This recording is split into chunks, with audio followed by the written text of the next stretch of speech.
Hey, what's up, guys? How we doing? We are going back to basics today. We are going to be doing some pilotage and some dead reckoning using paper maps. And I have a chart for time. I just kind of threw this together. This is not a super accurate cross country, but this isn't something that I would be taking to my check ride or anything like that. But essentially, I'm going to be redoing my first solo cross country that I ever did. Using nothing but the stuff that is required for the private pilot. So just to show you, I don't have my iPad on.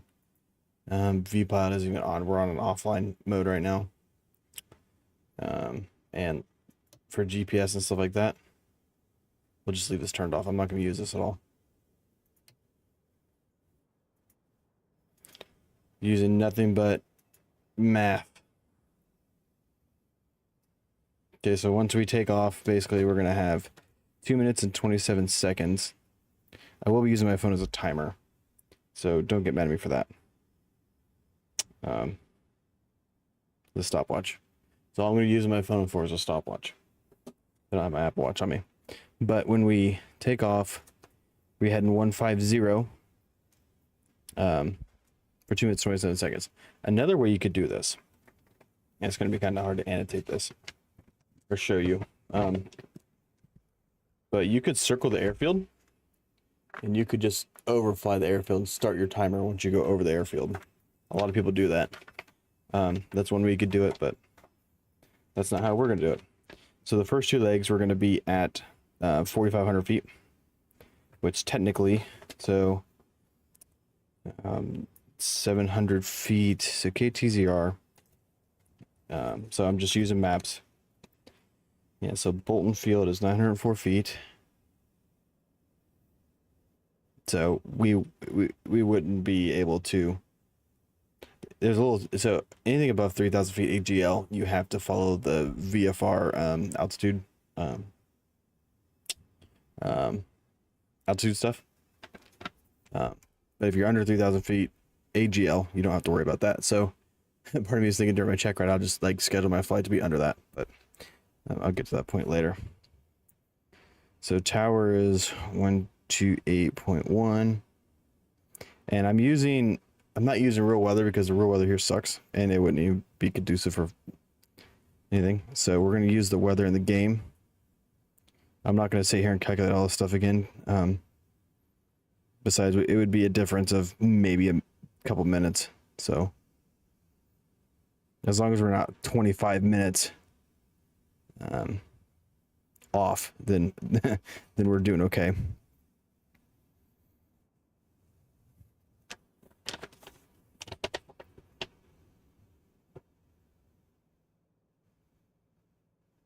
So there's an NDB there at university we could also use to track as well if we really wanted to at KUNI. So KUNI is 765 feet AGL. There are MSL, I mean, sorry. CTAF is 123.075. There's not going to be any VAT sim or anything like that. This is just a regular flight, assuming there's nobody around.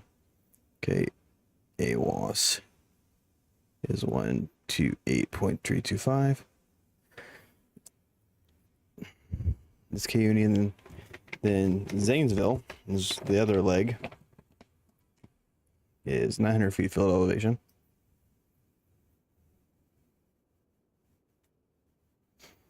And so the second and third leg, we're going to cheat a little. It's not cheating, it's still navigating.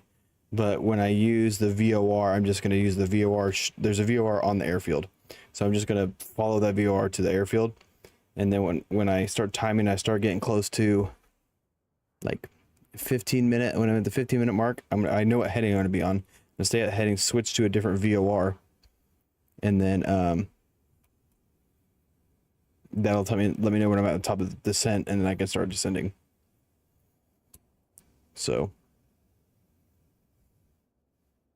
towers 1, 2, 3, 0. 114.95 for the weather. So the other VOR we're going to be using is, of course, it's on this other fucking side. It's going to be the Parkersburg, which is JPU.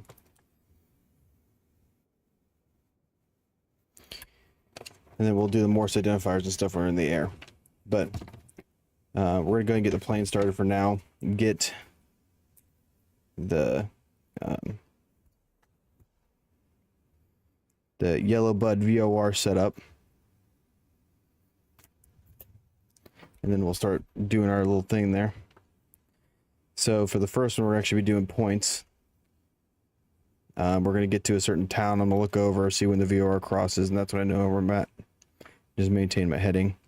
In the second and third leg, I'm just going to be following VORs. Okay, so 112.5. Okay. So that's the VOR. So these notes are kind of fucked up. I just jumbled this together 10 minutes ago. So I'm going to go ahead and start the engines here soon. Basically, I mean right this second. Pre-flight's done. Passenger briefing's done. We're not doing it. Seats and seatbelts are adjusted. I don't have any. Electrical equipment is off. Circuit breakers are activated. Fuel selector is at the fullest tank, we assume.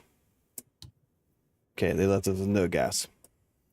So we're going to fill this thing up. Fucking cheap ass. Cheap ass flight school can't even give us fucking full gas. Okay, so we're gonna open up the throttle, parking brake set. We're gonna put the throttle. We're gonna turn that battery on, and then the alternator on. Strobe lights are gonna come on. Navigation lights are also gonna come on, but that's that fucking weird thing, so we're not even gonna worry about it. Okay, we turn the fuel pump on. Gonna prime it. Still got fuel pressure. Gonna turn that off. Bring the mixture back. Brakes are, we got the parking brake on. Propeller area, we're gonna yell clear. We're gonna go start the engine.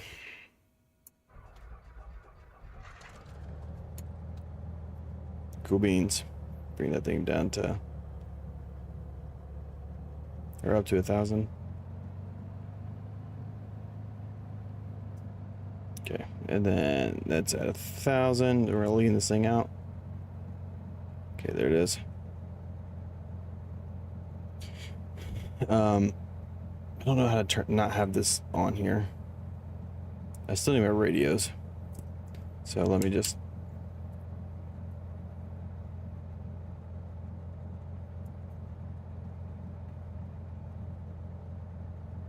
So I'll probably leave it to a different page, maybe.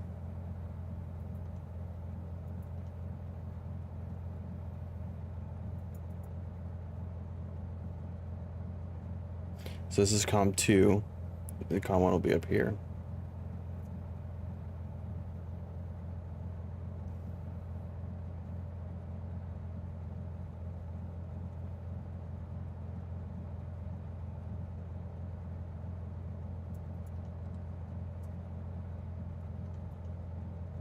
See, I don't want this. Okay, so COM. So we're going to get the weather from KTZR. Okay, and that's 135925.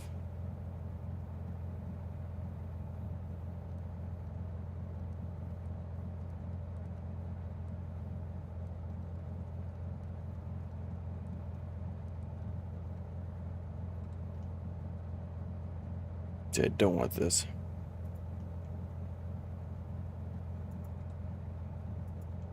Okay, we'll leave it right there. 135925. It's not showing me.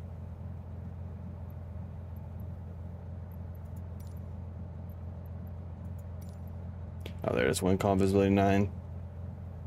Temperature 15C. Okay, dew point 13. Those numbers are kind of close. 29902. That's where we're at. Okay, cool. So now we're going to switch over to 121.8.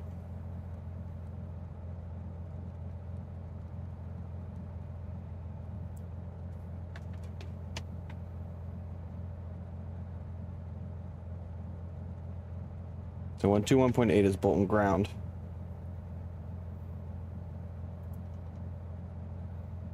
Okay, let's see what it... Oh, hello.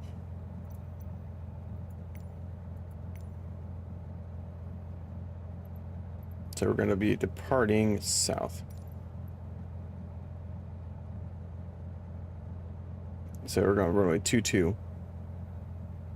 Okay. 128.1.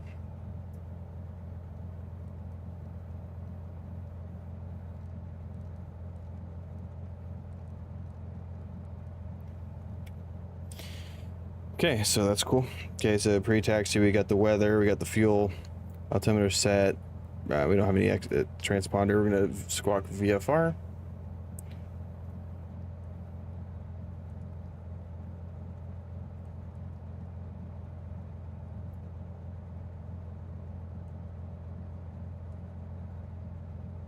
I'm assuming that's working, right?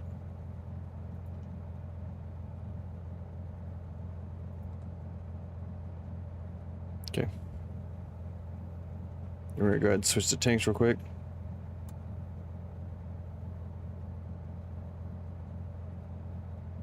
Okay, we're gonna turn the landing taxi lights on for taxiing. Clearance taxi routes, we got it. Brakes and steers, we're gonna check it, and then we're gonna apply the wind correction.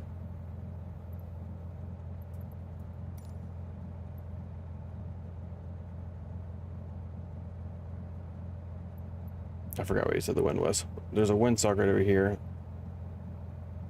So if anything's coming from our like back right now. Okay, so we're gonna check the brakes.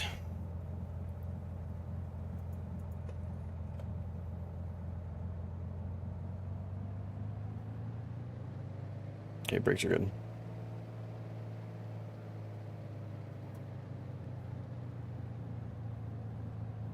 Okay, runway 22. So make sure that's at 6 and that's at 6. Magnetic compass and our HSI are good. We don't have any heading bugs, so we have to pay real close attention to where we're flying. So basically, we're going to turn out left as soon as we can, climb 76 knots, and set our timer once we depart. We should be at 4,500 feet in 2.5 minutes. Then we'll reset the clock, stay on that. Actually, while we're thinking about it, so this should be nav. So we need 112.5. Switch that.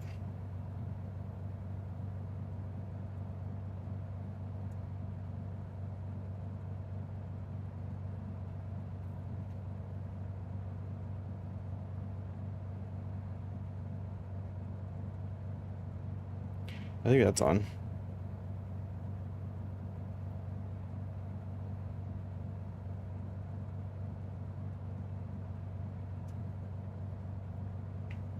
So this one right here, we're going to change here in a second.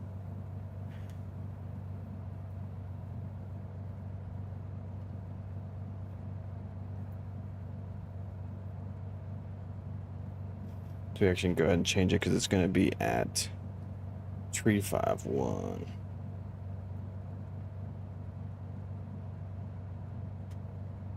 About right there. So when we cross that,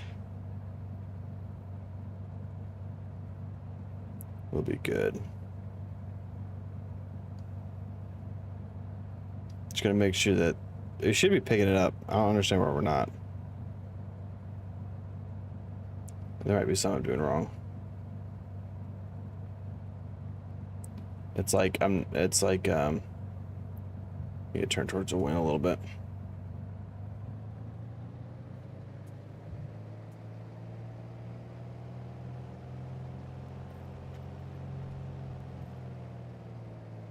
Okay. I wonder, there should be a way. Electric pitch trim. There should be a way to switch these from COM 1 to COM 2. Whatever. So we're going to switch to here.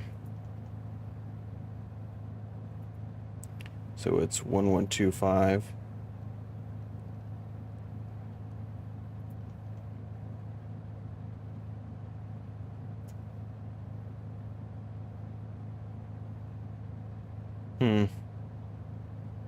We should be picking it up by now.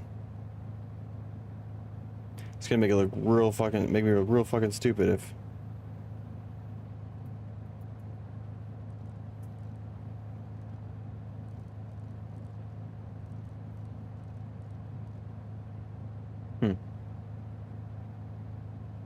This is the NDB over here. We don't need this. Maybe once we get airborne, maybe it's getting blocked by something. Maybe those trees, probably. Okay, we're gonna go ahead and do our run up real quick. Brakes are set. I'm holding them. Flight controls. Left, down, left, up. Right, down, right, up. And then our elevator's doing what it's supposed to. Free and correct. We're gonna enrich the mixture, get to 2,000.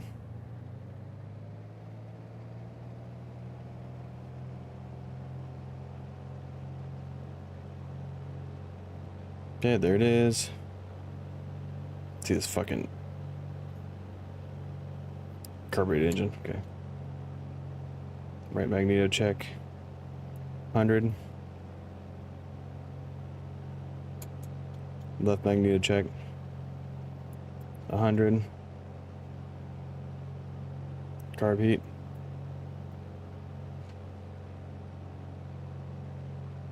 $20 or $30 drop. Okay. Everything's still in the green. Volts and amps are fine. We're gonna check the idle real quick.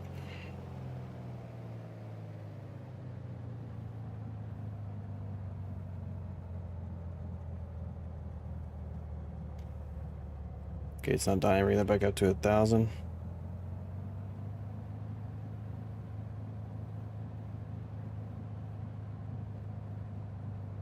Okay, now autopilot good. We don't have to worry about it. Trim, we need to check to make sure the trim works. It's working. Okay, now we're gonna go ahead and park our happy butts at the hold short line.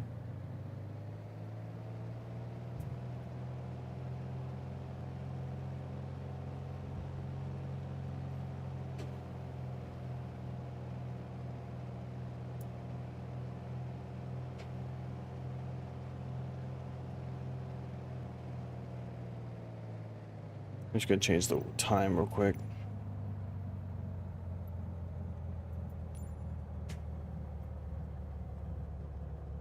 There you go.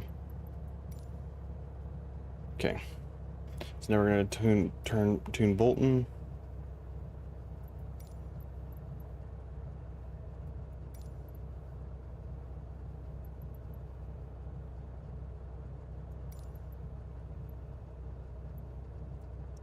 Purchase out approved, cleared for takeoff. Okay, so cabin doors are good. We don't have any heading or altitude bugs to worry about.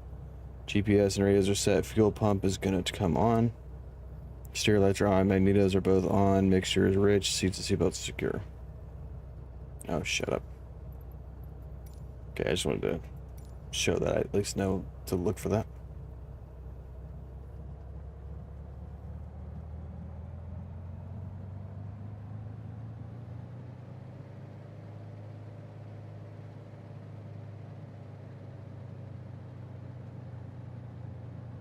Okay, so our navigation should be picking up once we get airborne. Oh, I know why. There it is. It probably still isn't going to pick it up, but...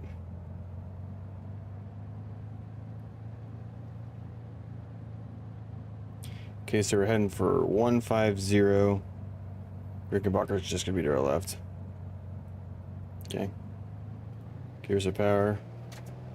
Wheels to the floor. Gauge in the green, airspeed's alive. Looking for 60 knots to rotate.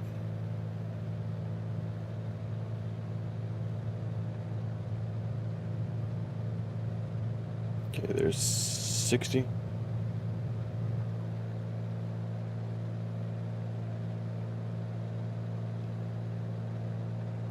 Okay, we're pitching for 75.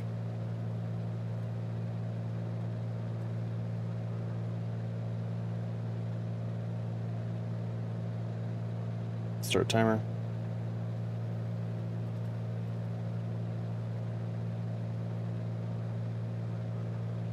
Okay, we're 400.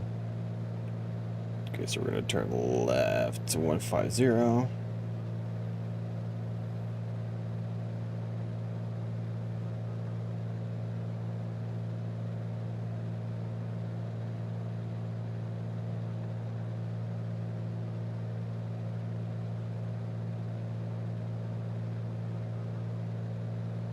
Okay, we're picking up the VOR now, so that needs to be 351.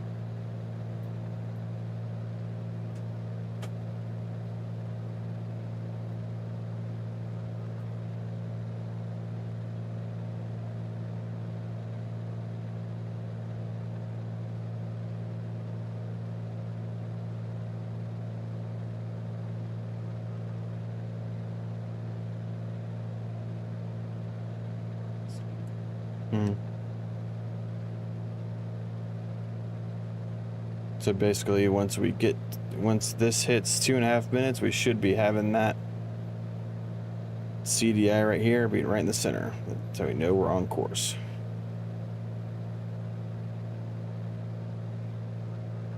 Where you at, Rickenbacker? Rickenbacker should be right over there.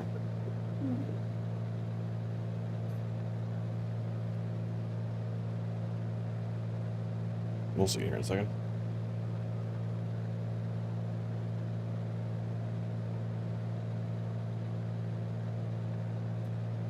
It's climbing a lot better than I thought it would, but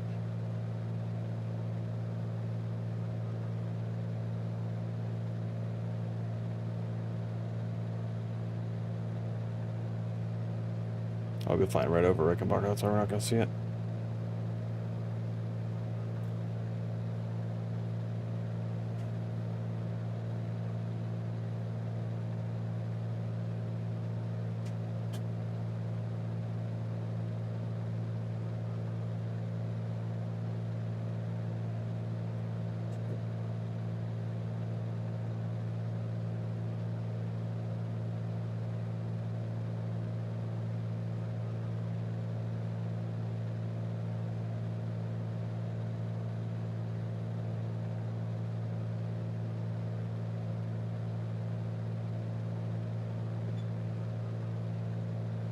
Yeah, it's 2.5 minutes. We're still not there yet.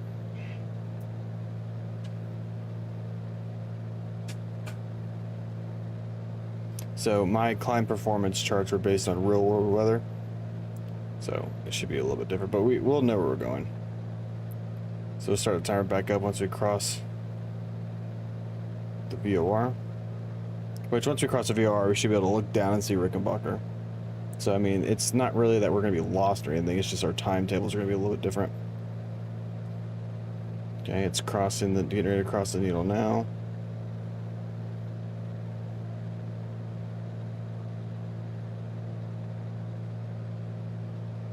Okay, level off.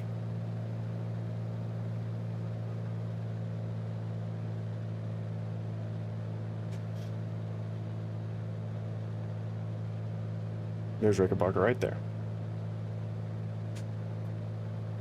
And there's 4,500. The needle's about to cross.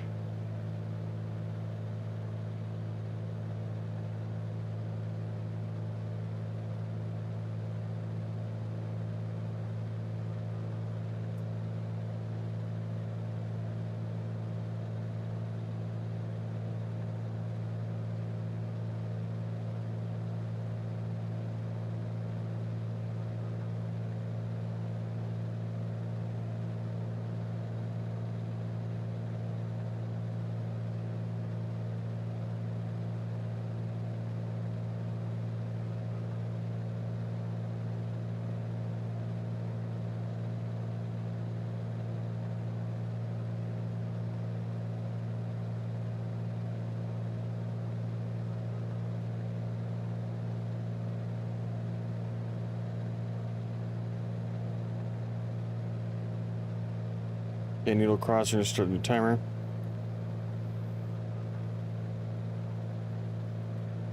Okay, next one's gonna be in 4 minutes, and it's gonna be 006 for the heading. 006, 056.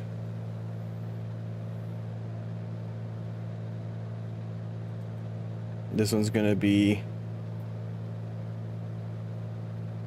the other Rickenbacker one. So basically in between that VOR and Rickenbacker.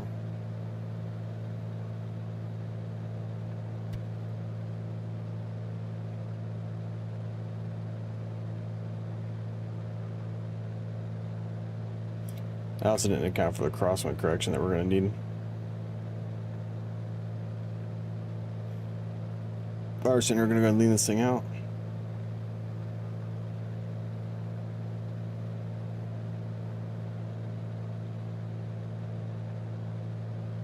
Okay, she's leaned out.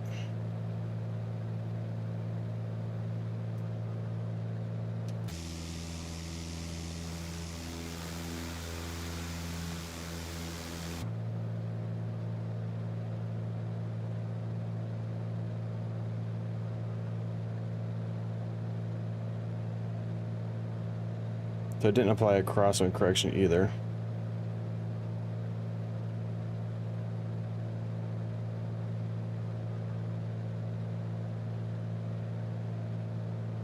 Like I said, this is all kind of super last second. I might not even do all 3 legs.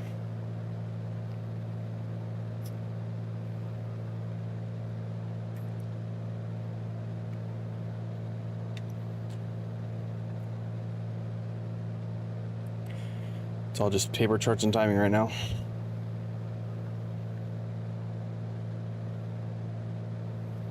Some dead reckoning. Like I said, I know where Rickenbacker is. We just passed it. Right there, yep. So if I look on the map, I know where I'm at. Circleville actually is the next one.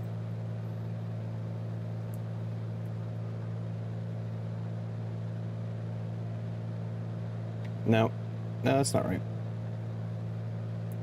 Rickenbacker. There's Circleville right there. So we know we needed to be on the northeast side of Circleville. So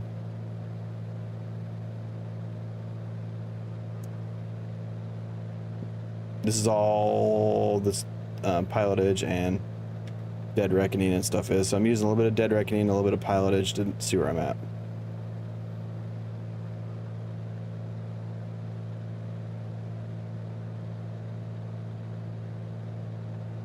Okay, there's Rickenbacker right there. So stop, reset, start. So now we need 052.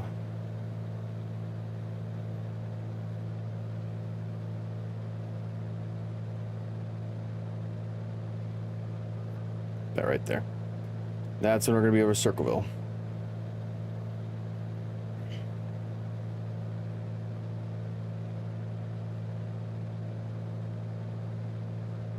So times are a little weird. It's like I have a tailwind right now. In real life, I had a headwind coming at me at 6 knots. So we're making a little bit better time, ground speed wise and stuff like that. I could get the weather and stuff like that and figure it out, but it's gonna be close enough.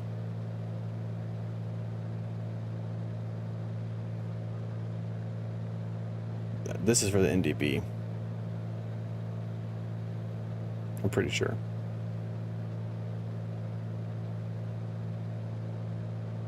Guess 6 minutes. We're kind of hauling ass right now. We know where we're at. Like, the times aren't matching up, but I know exactly where I'm at. Like I said, there's Circleville right now. I'm just scooting across Circleville. Just gonna flip this page over. Need to be kind of heading more to the right. Get back on that 1-5 heading. And then there'll be a Lancaster. Sir Lancaster, whatever.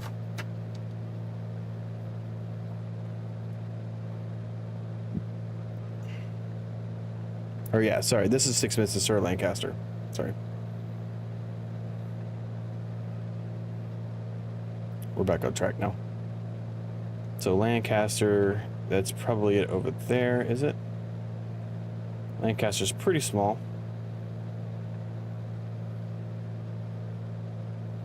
we said there's Circleville. Just looking for Lancaster. It's probably right there if I had to guess. That's what it looks like to me. Circleville looks about the same size though, so that's odd. The VFR chart.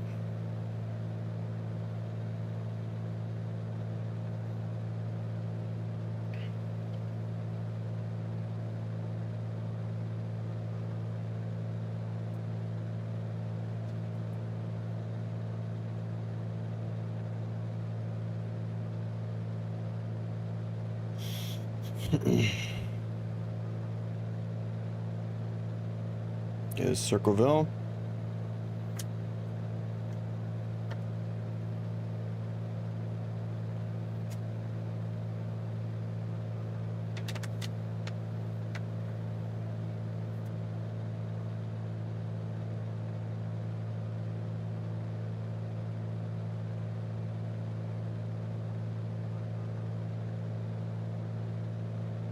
Oh, no, there's Lancaster way out there.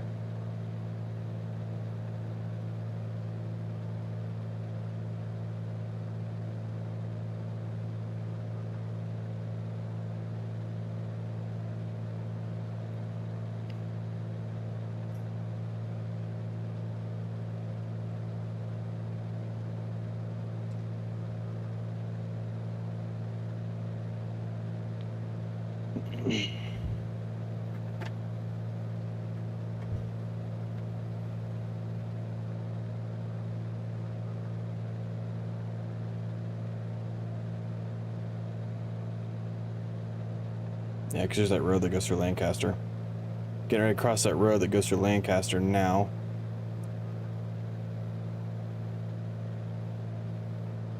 Just crossed it early. Stop. Reset. Lancaster's to the left. Circleville is over here to the right. Okay, so now our next point, start it, is there's going to be a lake to our left, and that's going to be 106.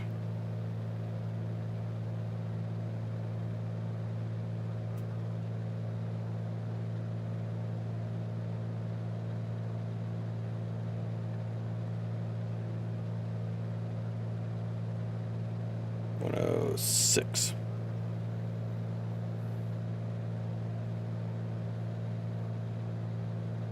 So we just need to be, it's gonna be a lake to our left, a little bit closer than, I'm gonna switch tanks real quick.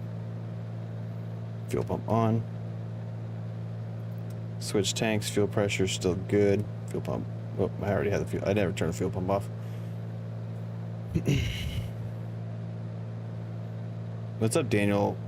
Daniel Kaz Sauce, the viewer. How we doing?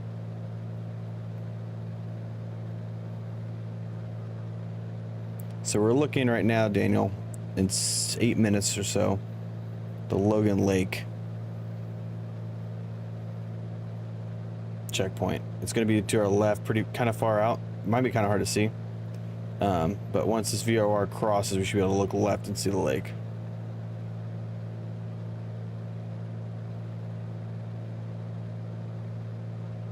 We're doing some pilotage and dead reckoning, just kind of getting my brain back into the whole cross-country land navigation. It's a lake, so there's I said Logan Lake. Logan's the town. There's a lake right next to the town.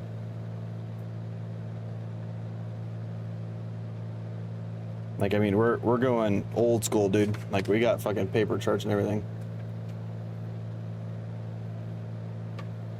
I'm pretty sure I have to do a solo cross country again before I do my check ride, so I'm just kind of getting myself ready for it.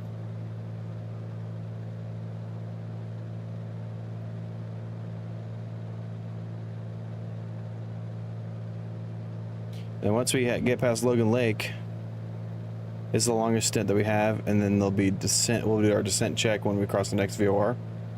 It's about 10 miles away, and then we'll. They're 10.5 miles away, or 15 miles away, and then we'll start descending at 10 miles.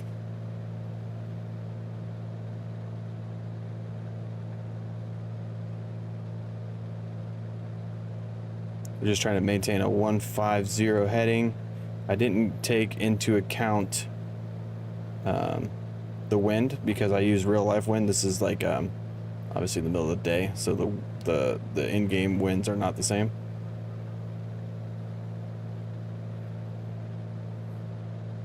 It's yeah, I would say it's fun. I did a lot of land navigation when I was in the military, so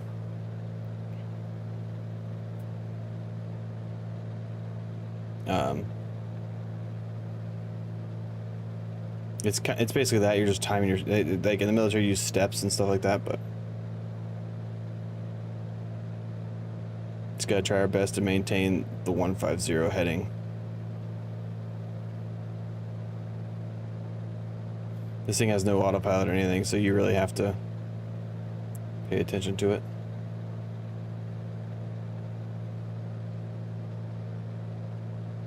And when I did this flight last time, it was fall. So everything around here was fucking red. What's up, Toxicity Life? How we doing, man? Oh, we're getting off our course a little bit.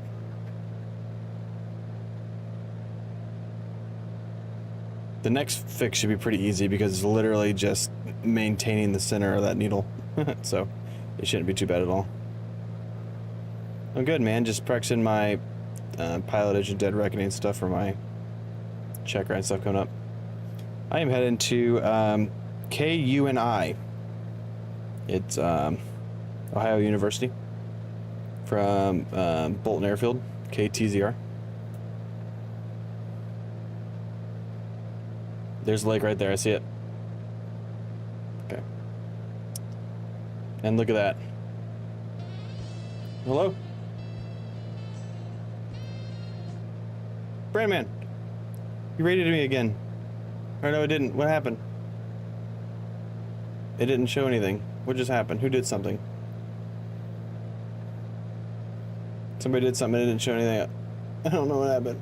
It's not showing me anything. What'd you do, man? It's not, my notifications aren't showing up. Okay, we're there. Lake's right there. Perfect. Oh, appreciate the follow, man. So there's the lake right there. We're gonna stop and reset. We're pretty ahead of schedule right now. So our descent check is gonna be at 117. So we're gonna change this to 117.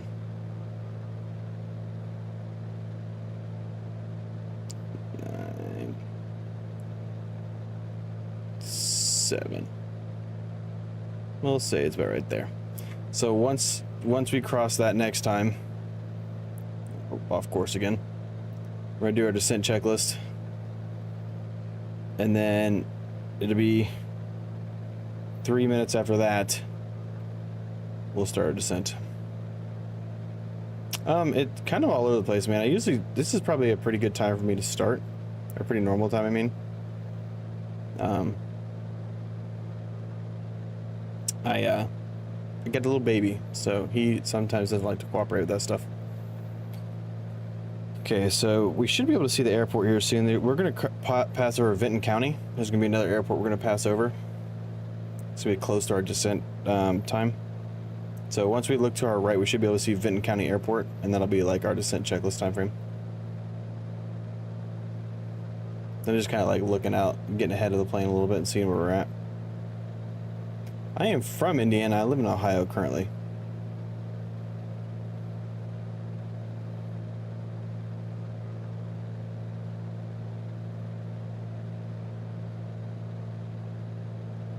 Yeah, it's the middle of fucking nowhere.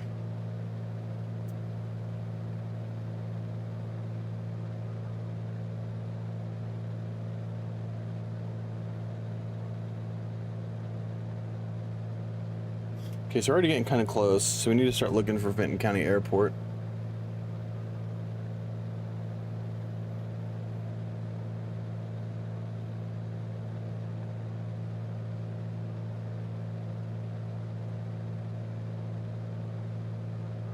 So Vinton County Airport is it's on a road and just to the left of the road the way we're looking.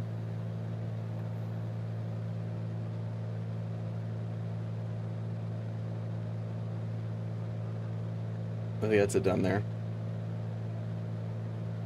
So hold on. No, it's gonna be the left of the road.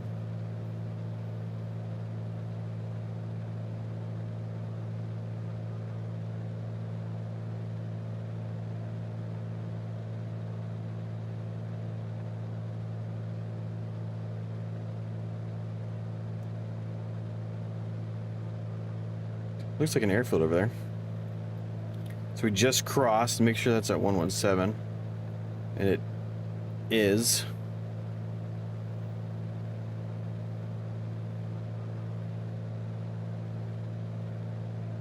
Not seeing that airport though.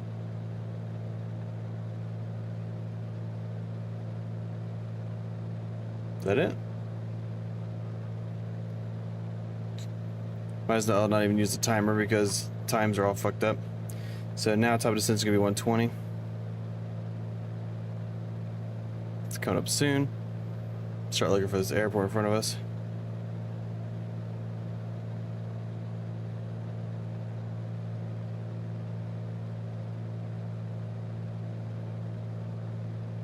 Okay, it's there. We're gonna start our. We missed a descent checklist, but okay, we're gonna enrich the mixture, get the fuel pump on.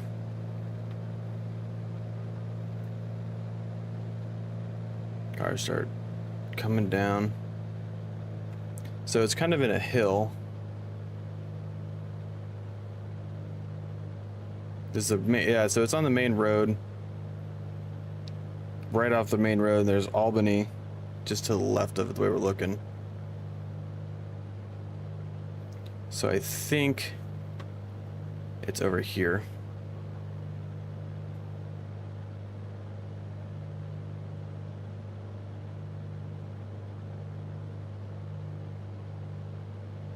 Okay, so the AWAS there is 12835.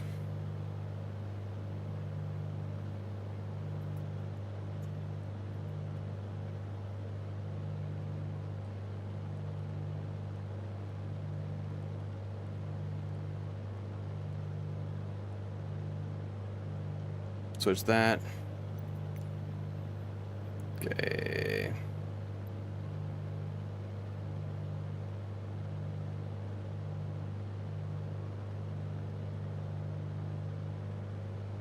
Yeah, so there's Albany right there. It should be right over here somewhere. 299 still, same AWAS stuff.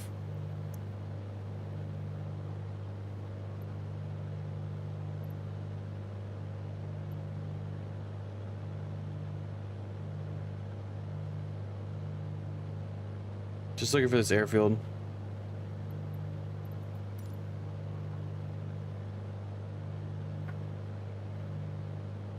No, we were heading off a little course a little bit there. It's a weird runway.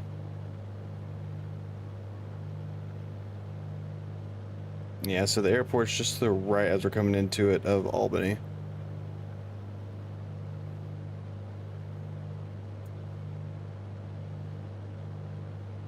So that has to be Albany right there.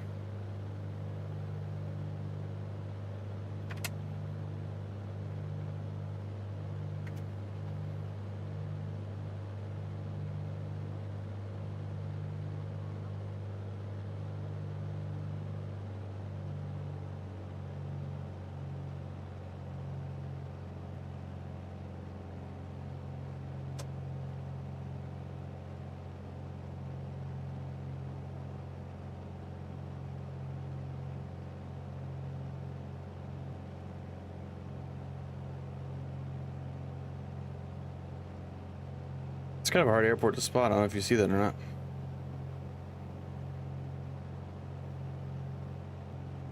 That might be it. It is kind of on a hill and it's right next to the highway.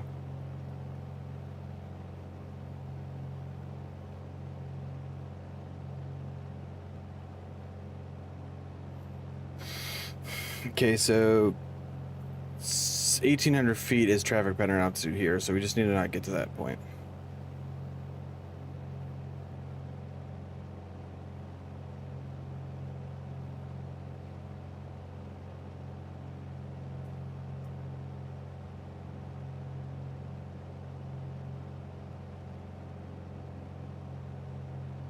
Oh, I got a yolk. I have a honeycomb yolk.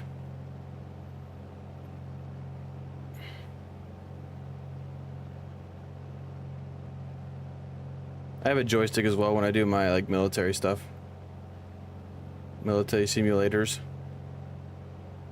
So that's got to be Albany. So it's got to be just to the right of Albany.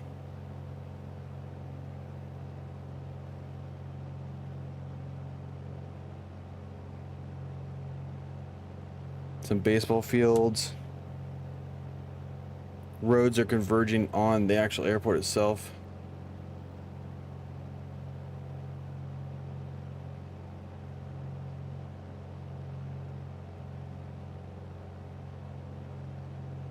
Uh-oh.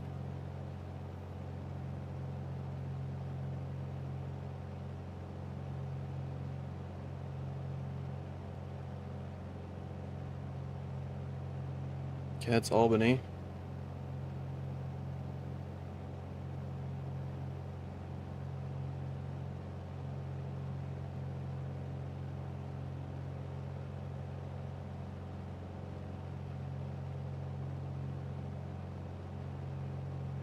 Hmm.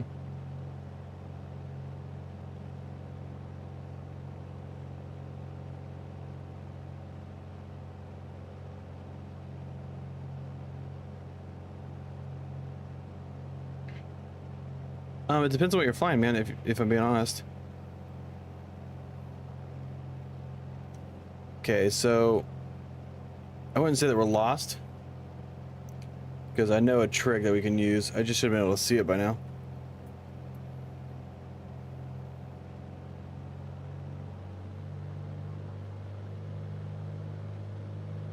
So what we're gonna do is we're gonna climb up real quick, gain some altitude. We're gonna tune to this NDB that's right next to it, which is 250.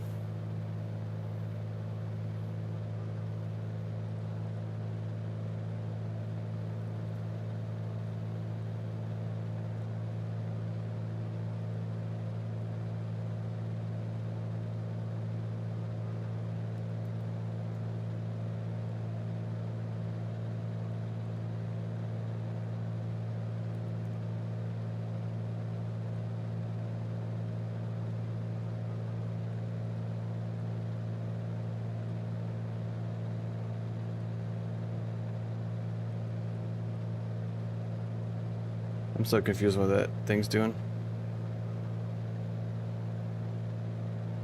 Okay, there's a lake next to Albany.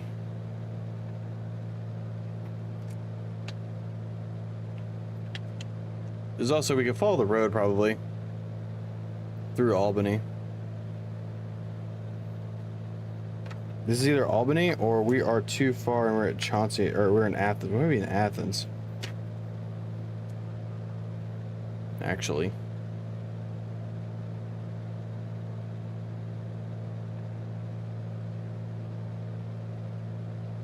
But ADF isn't.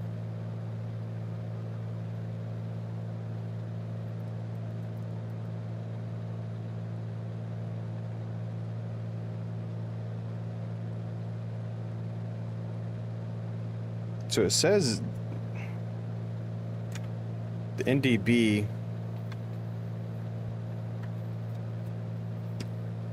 is 250.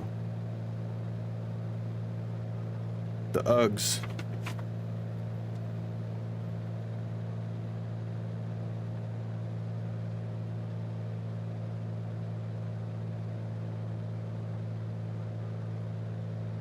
Another thing we could do is I already know the heading for the next point. It's gonna be 250. So I change this to 114.95.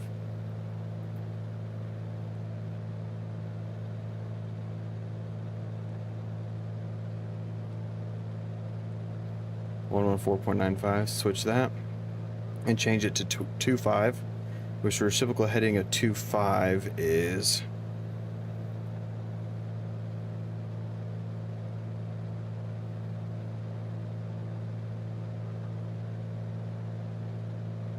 70. If I change this to 70,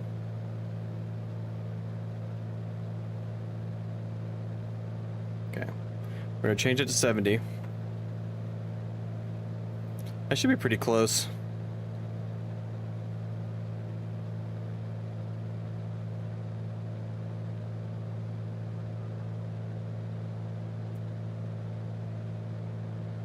Or sorry, it's zero, not sorry, it's 025. I'm an idiot. I'm just gonna change to 025. Yeah, okay, we're crossing right now. So we're gonna go back away from that.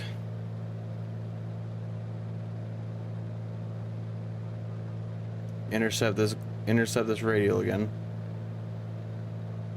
And that should take us either to the airport. Yeah, it's gonna take us to the airport where we need to go.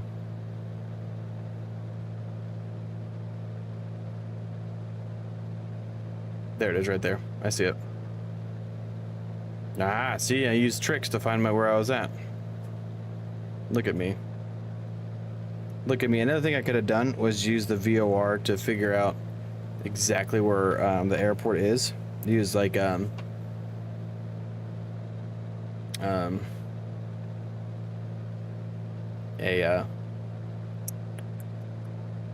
like when you cross-reference. So you see how far? Yeah. So okay, I drifted all the way to Chauncey. And that's because I had the wind to my back left. Okay. So when you do normal cross-country planning, you need to make sure that you are counting in for wind correction, because this your HSI only cares about where the nose is pointed. So if you don't take into account wind correction, which I didn't get the winds up here, winds aloft and stuff like that, so I'm gonna blame a little bit on the simulator on that one, because it's not accurate weather. But you can get blown off course pretty quick, especially when you're 60 miles away. When you start, you know. So we're gonna intercept this radial right here.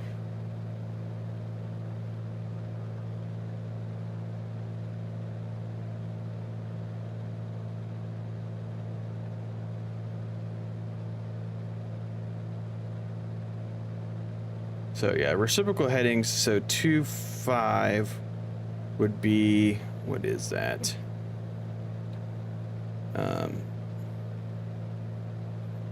25 is gonna be, I'm gonna cheat real quick.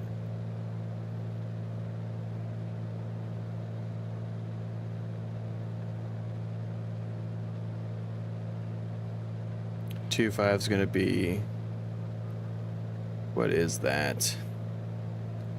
205? Yeah. We're gonna change to 205.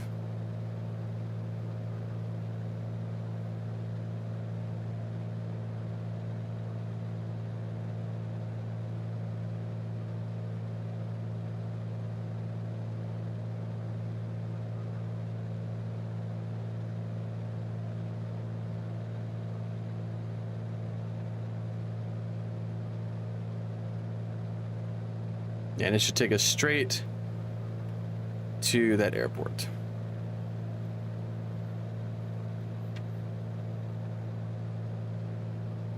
It is lighted.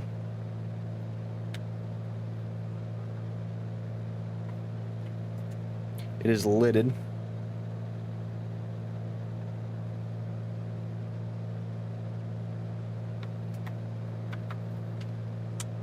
I'd also have a chart supplement as well, but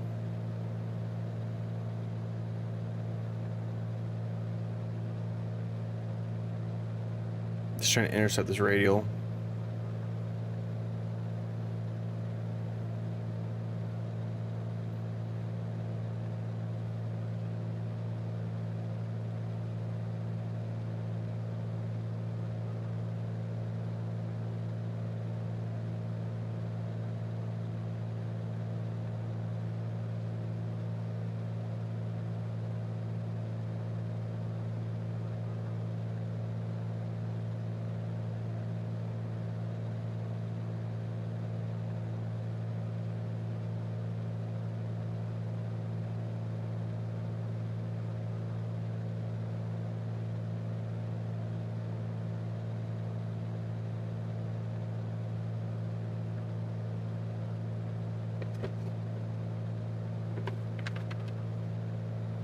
So I'm pretty sure that's not Mason County.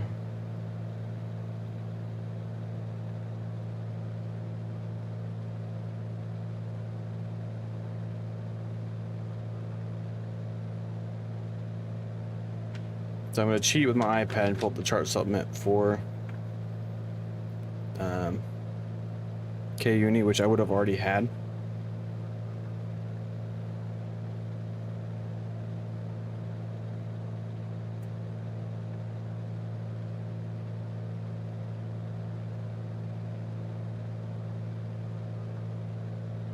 I don't know why I'm not intercept that radial. Okay, so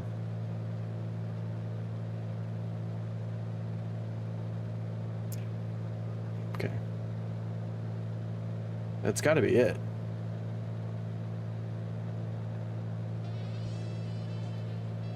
Hey, there it is. Thank you for the follow. I see it now.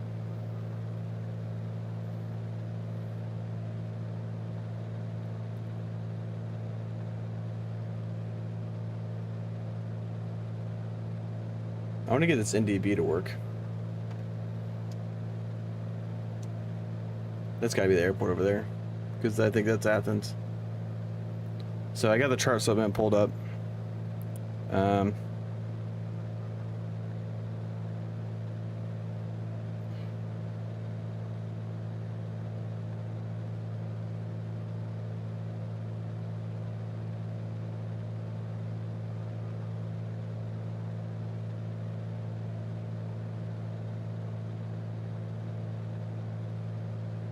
This is the PA 28181, which is the plane I fly in real life. Okay, so that's Albany, and there should be the airport right next to it.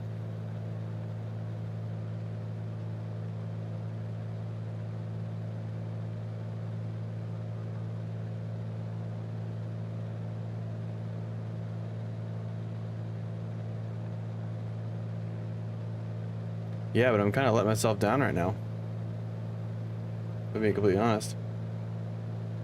Oh, that's the NDB right there. That's gotta be the NDB.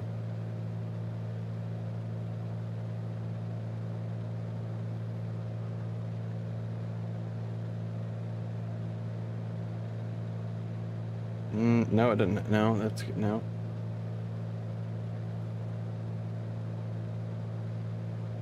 I'm fairly certain that's an ND. Fairly certain that's an NDB. Okay, there's the runway. Yeah, it's right in front of us.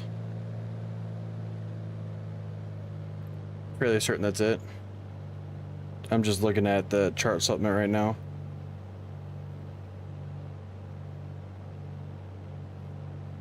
It's right next to the road. There's a big circle thing right next to it, which is that. Pretty sure it's that right there. Okay, so I don't know. That might not be it, dude. Oh, that's it. Yep, that's it. So we're gonna overfly the airfield. We need, so 1,700 feet is the traffic pattern altitude. So we need to be at 2,200 feet, which we're above that to overfly the airfield. We're just gonna look for the windsock. Don't see it. There it is. It looks like it's directly, so I can land either way. So we're gonna teardrop into a left downwind for runway 03. Okay, so 7. Okay. Overflying the airfield. Gumps, gas, good. We're gonna go ahead and switch to tanks. Oh, nope, wrong way. Okay, undercarriage is fine, it's fixed. We have a fixed landing gear. Okay, mixture's rich. Power is where we want it, and seatbelts are latched.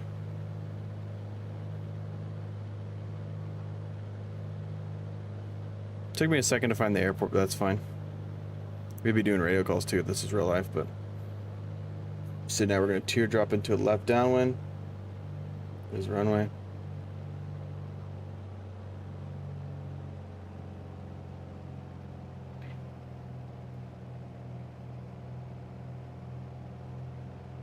We need to do the teardrop and get to 1,700 feet before we're in the downwind.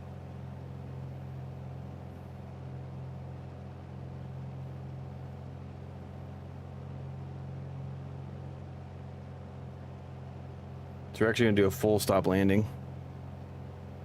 Bank that a little bit more. There's a standard rate turn right there.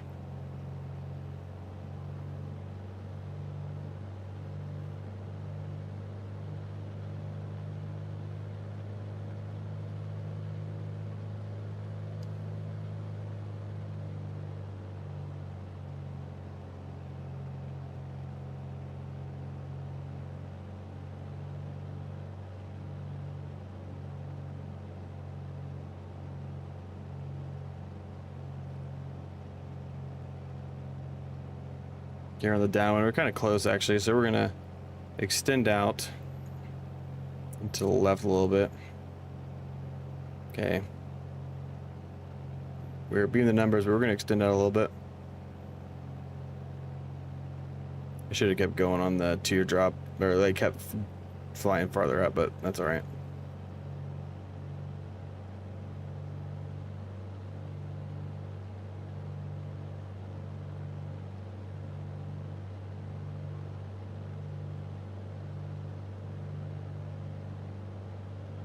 Okay, we're good. Introduce the first notch of flaps. We're gonna try and maintain its altitude. Don't let it balloon up.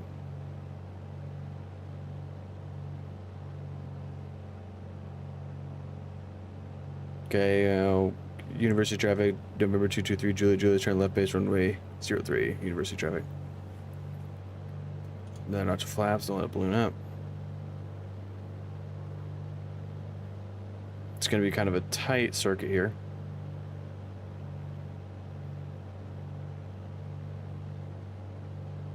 That's gonna be 3 legs, it's gonna be long. University traffic, November 223, Julia, it's on a final runway 03, University traffic. Last notch of flaps. Gonna bring that nose up. We're trying to get to 70 knots.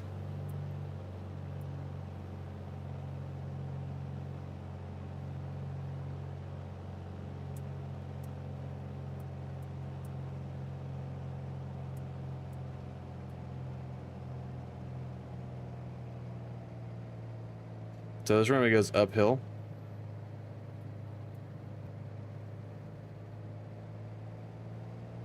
So it makes you think that you're coming in too hot.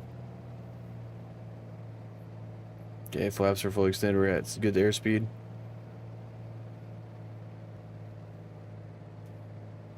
It's gonna be a full stop just because I want to confirm. I know this is the airport, but in real life I could sit here and take as much time as I wanted. And so yeah, we got 3 greens, so we need to drop way more altitude. There's a displaced threshold, so we can't be there. Okay, there you go. The nose is dropping.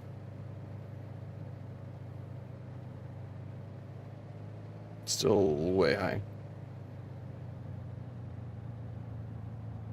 Okay, so we've made the runway. We're going to be at idle. Yeah, I don't think this is the right airport, actually, now that I'm looking at it.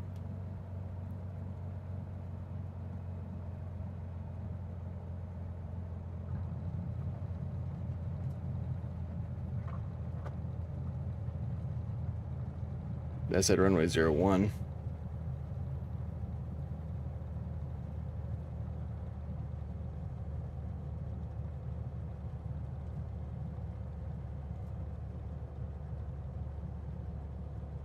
I don't think we're at the right airport.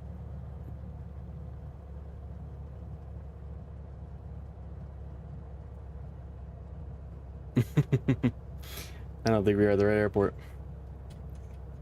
Flaps are back up.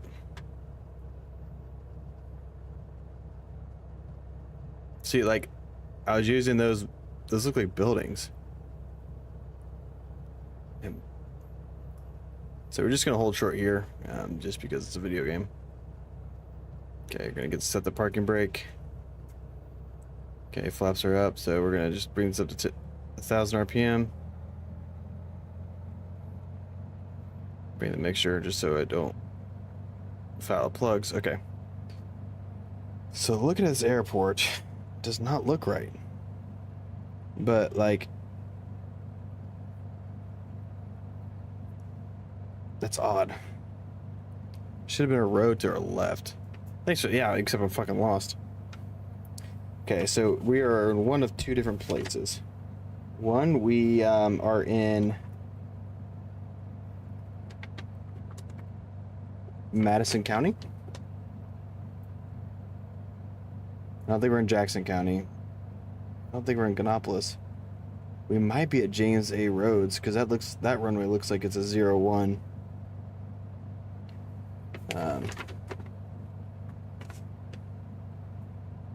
Yeah, that runway looks like a 01 and 19, which I think is what this one is.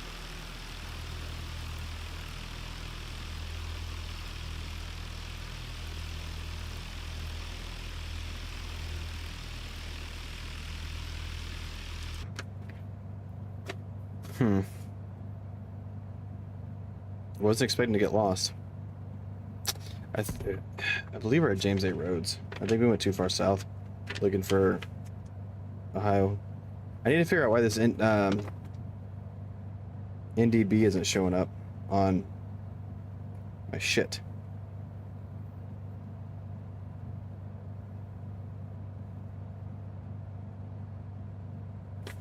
So 250 is the NDB, and it's not letting me change the frequency here.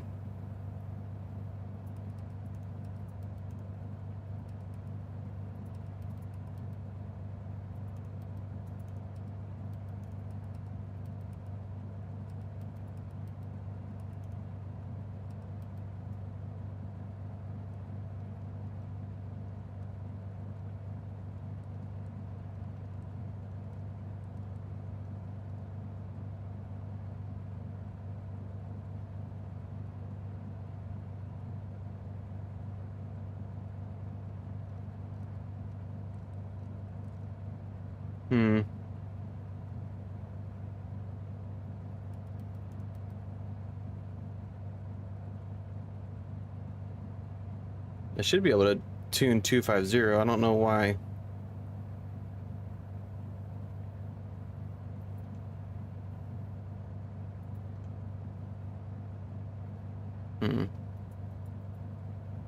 There's something I'm doing wrong here with this fucking NDB stuff. Because if I had that NDB in,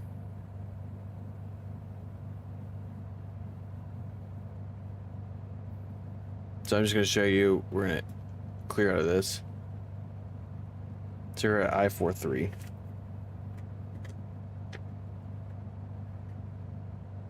What?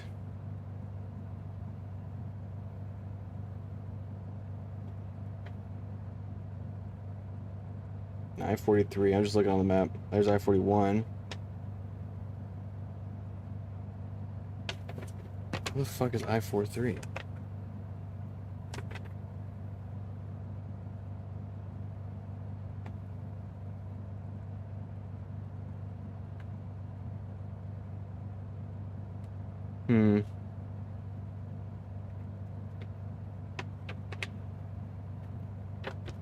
I got the fucking map out, dude. Okay, I-43, but this is why I train, because I don't have to make these mistakes when I'm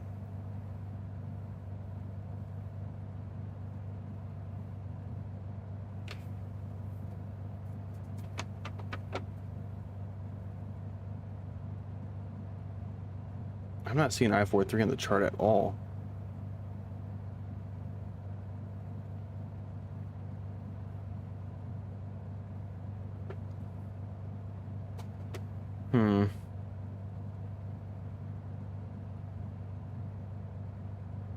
I see I-71. Does it say I-43?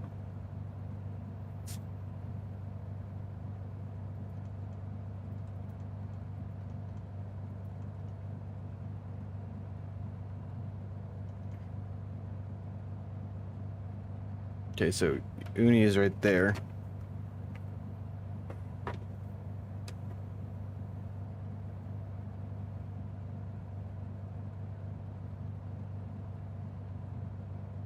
No, it's gotta be this James Road one. That has to be it. That's right.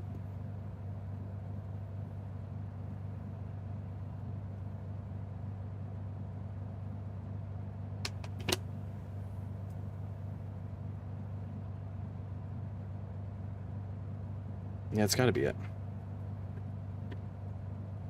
Okay, so we need to head. That's going to be. So my iPad does not tell me where I'm at. I just want to make that clear. I'm just using it as charts for measuring because I don't have my measuring stick on me. So I got to be here at JRO.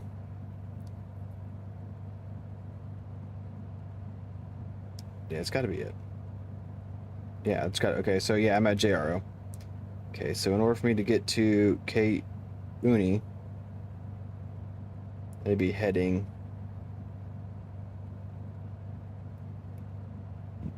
Okay, so 055 magnetic. If we take off, we're gonna head 055, and that should put us where we need to go. So we're gonna turn around, and we're gonna get to Uni, and that never happened.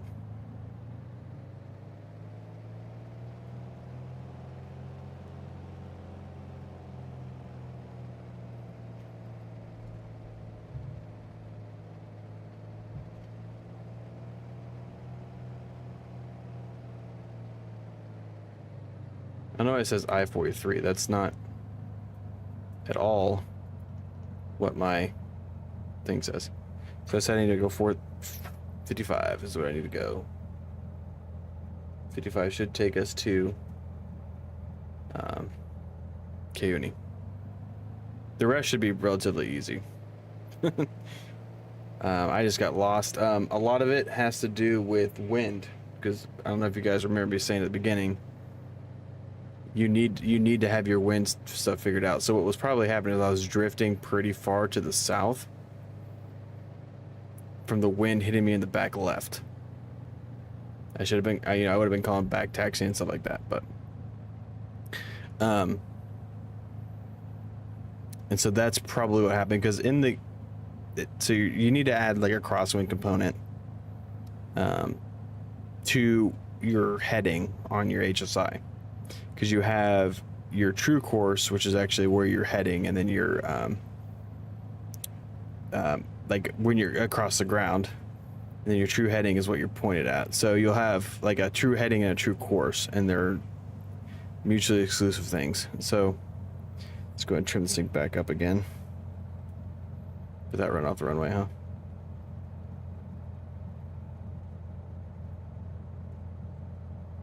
Okay, cool.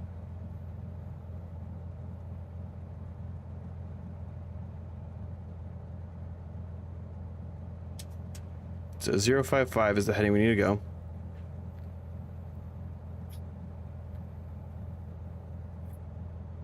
I don't know if I find Uni.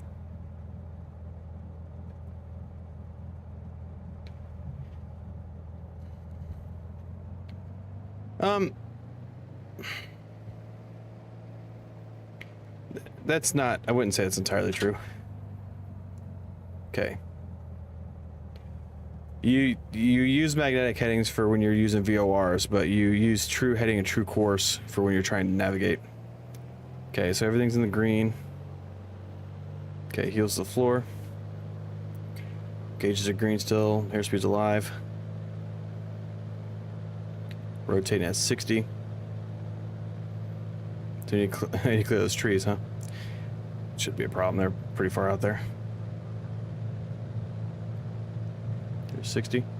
Rotate. Looking for 76 knots.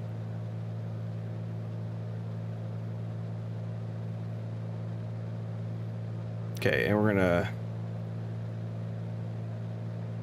Yeah, IR up, dude. Now, did you sub? Okay, we're heading 055. That should take us back to Uni.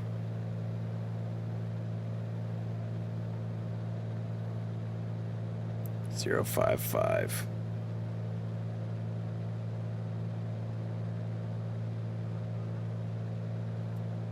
Okay, now we're looking for this airport.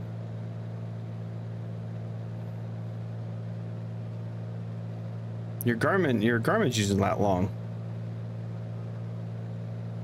Oh, nice. Hell yeah. Okay, so we're heading 055. Now we're looking for the airport. It's showing it's 26 nautical miles away.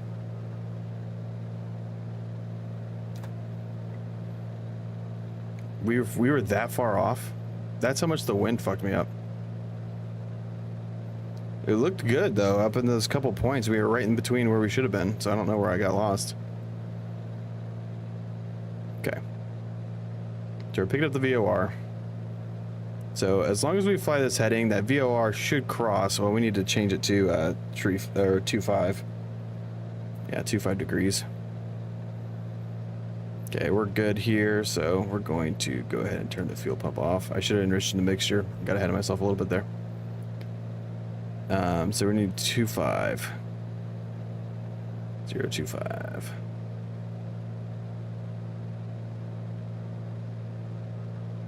Look for 87 knots because we're doing a cruise climb.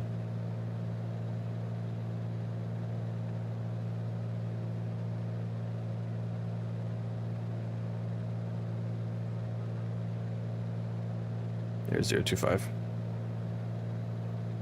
All right, Daniel, take it easy. No, yeah, V-Lock you're using, that's what I'm saying, VORs. So you're using, yeah, magnetic VORs.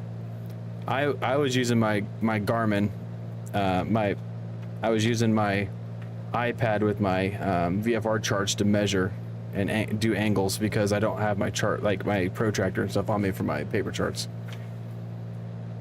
So I'm flying 55 degrees magnetic, yes.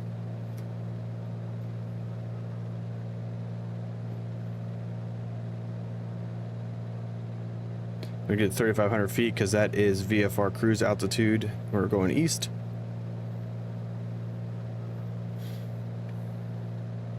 Yes, you are correct. Like, but when you're, all I was saying is when you do actual like land, like you're trying to navigate, you're trying to do distance covered and a true course from point A to point B. Yeah. Sorry. Yeah, a little bit of confusion there, but we were basically both saying the same thing. We were just saying it differently.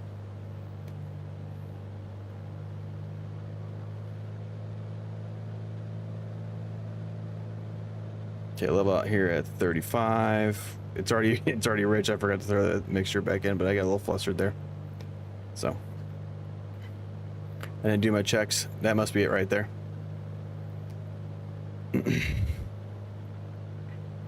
How many hours you got, program?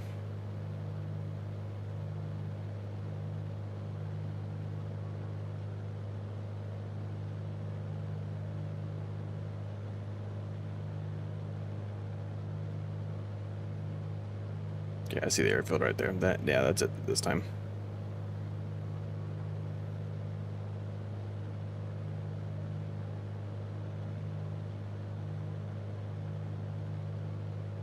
So because the ASOS doesn't work in Microsoft Flight Sim for specific airports, I am going to use my iPad to get the latest weather.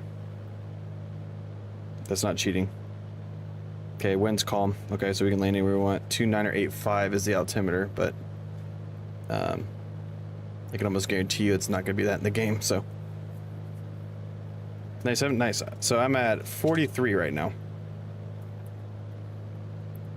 and I'm getting ready to go do my check ride and stuff. I start flying again next Monday. Dude, I was doing so many there for a while. Like August of last year was when I started, and I was doing 3-4 days a week, and I had 30 hours in the first month and a half. I was hauling. Then the weather started, and then my son was born, and then by the time I started getting my check ride scheduled, it was a bunch of weather and scheduling conflictions with my DPE.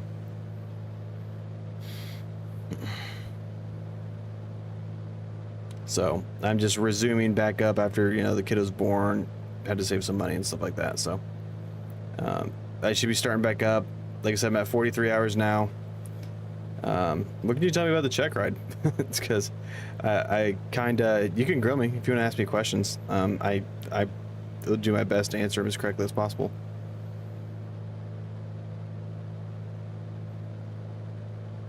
Okay, we're about 10 miles out. We've been making our radio calls now, probably doing our descents.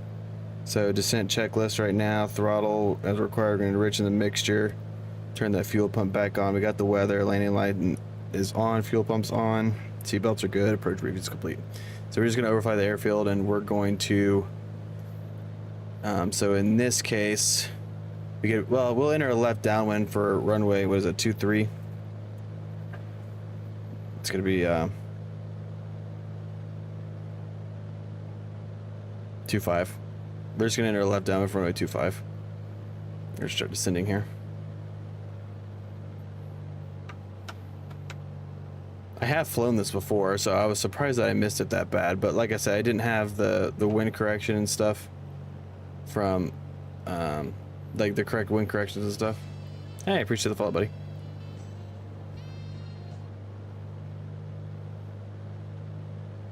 So I am going to blame that on planning because I didn't have Microsoft Flight Sim weather information. That's what threw me 20 miles off. It had to have been it. Because I knew my course was. It was 150 the entire way. It's just a matter of like setting like what my true heading is versus my true course and doing that wind correction angle and stuff like that. This flight after this, I'm literally just gonna be following that fucking CDI needle for the VOR the entire way, and we'll just time it. And so the times are off too, obviously because of the weather. It says it's gonna take 39 minutes, but well, we were fast here, so we'll be slow there.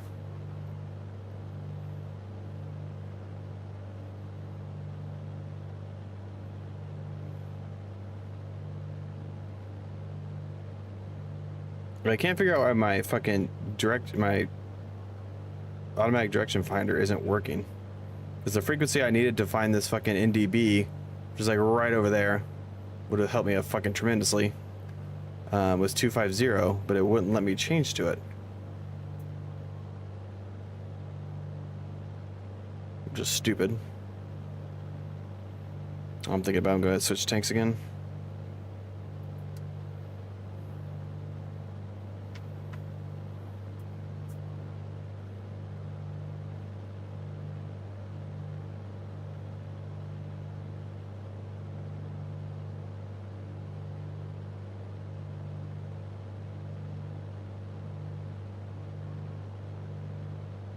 Now I was trying to use this VOR because I knew the course from here to there. So I figured if I got back on this course right here, whoop, we would have got it. Which, theoretically speaking, if I got my courses right, yeah, that needle's coming in right now. Once I get on that airfield, that needle should be dead nuts for the most part. Then we'll just follow that needle all the way to Zanesville. And on the way back to Bolton, we're going to do the same thing with the VOR. But I'll be flying through the Class Charlie. So pretend like I had two-way radio communication. Yeah, I understand them, but I could see your point, why you wouldn't need to.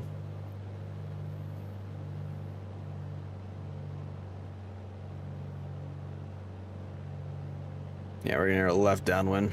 You know, so I'd be calling like University traffic, Archer 223 Julia, let's turn left downwind, or is gonna be on a left downwind for 25. Once I get to that point, I wouldn't be calling it now, but I would have also called 10 miles out, shit like that. Like, these are things that I like VATSIM for, because VATSIM, like, there's actual like VFR flight following and all kinds of shit like that, you know, so.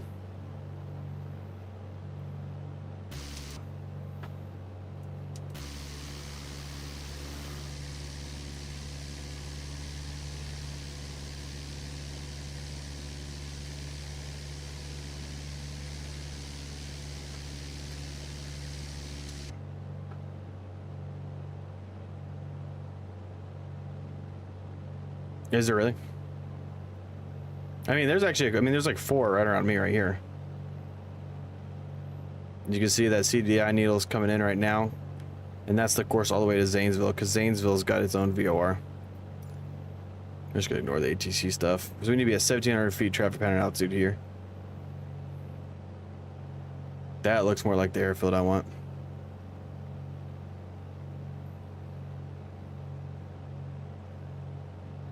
Yeah, and I landed at this airfield, I think October 21st of last year.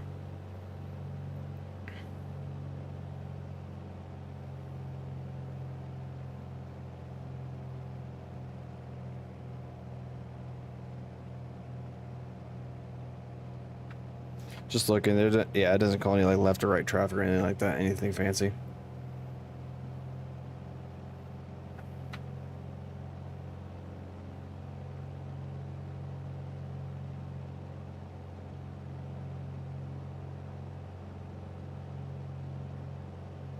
So yeah, I would call, University traffic, Archer 223, Juliet, Juliet's on a left downwind for runway 25, University traffic.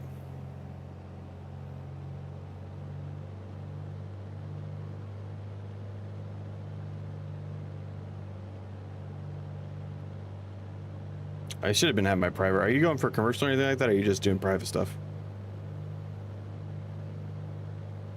I still feel like I'm always so close to the airfields.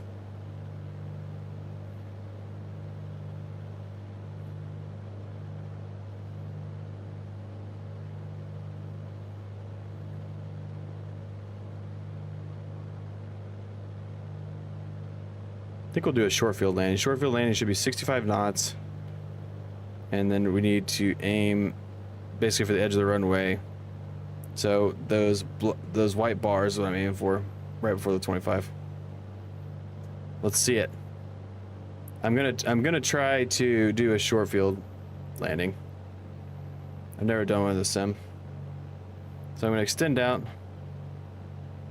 just and kind of turn a little bit so when I do my base to final turn it's not as sharp.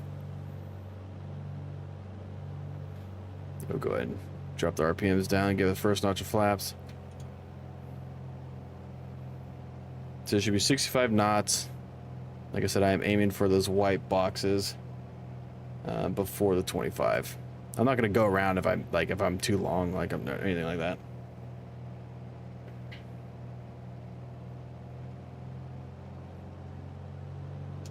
University traffic, Archer 223, Juliet, turn left base, runway 25, University traffic.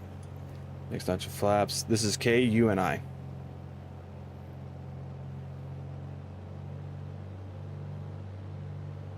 So we want to be, I don't know if this thing has Pappy, like there's Pappy. So we want to be a little bit high and slow. Kind of fall in.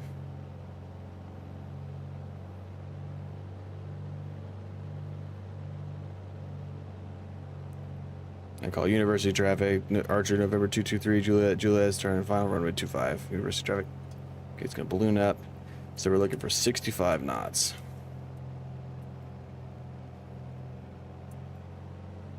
A little low. Just trying to get this nose up and trim this thing for this short field landing.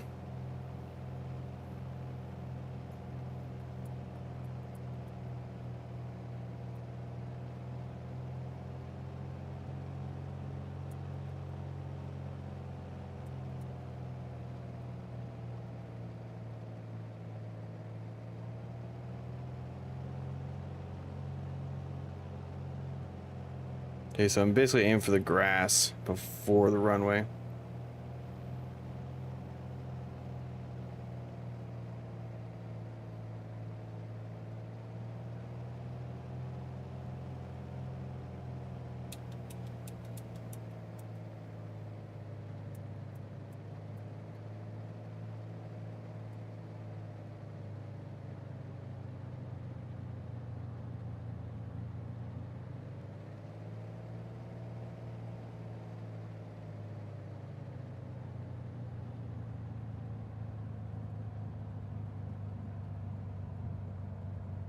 Dang it.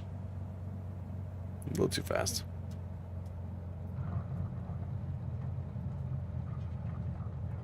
Okay, flaps down.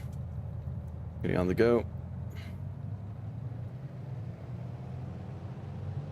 Airspeed is still alive, everything's in the green.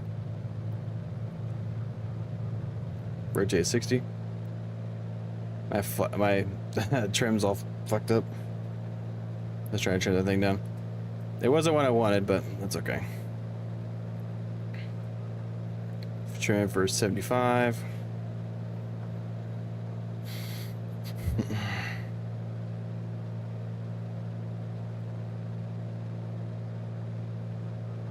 Okay, so we're 400. We're gonna, University traffic, altitude 223 Juliet, turn left crosswind, runway 25. University traffic.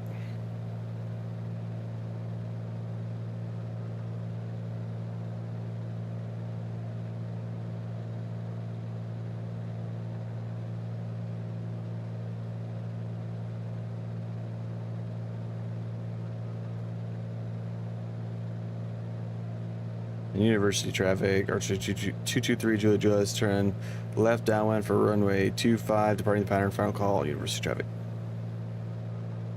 So we're going to intercept that NDB, or NDB, that VOR.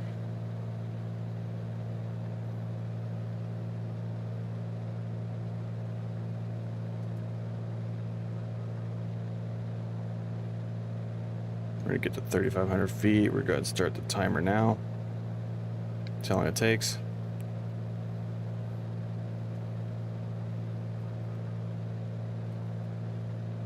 Okay, so climb, we're going to turn the fuel pump off. We're going to aim for 87 knots indicated.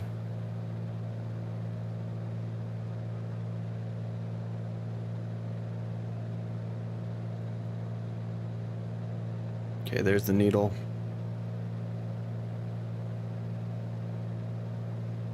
I'm going to follow that needle.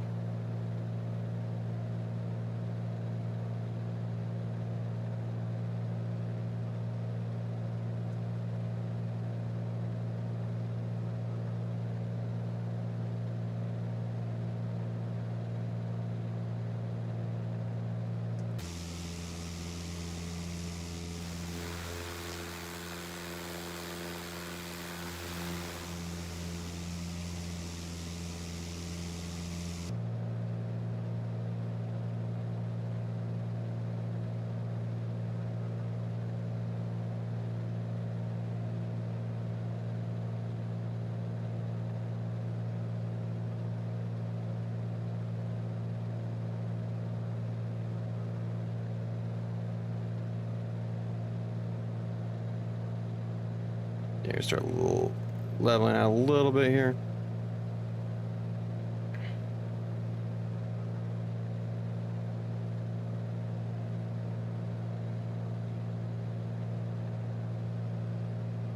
Just gotta track that beacon.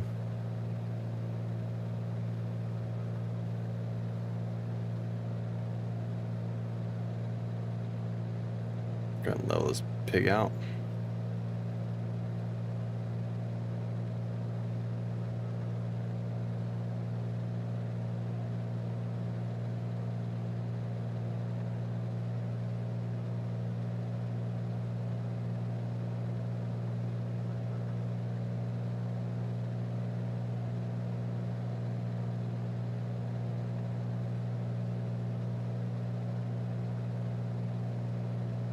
Okay, bring the RPM down.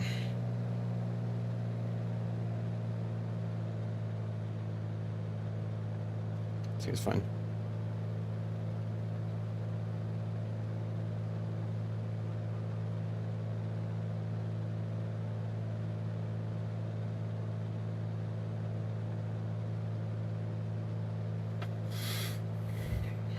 Okay, so we're just heading to Zanesville now.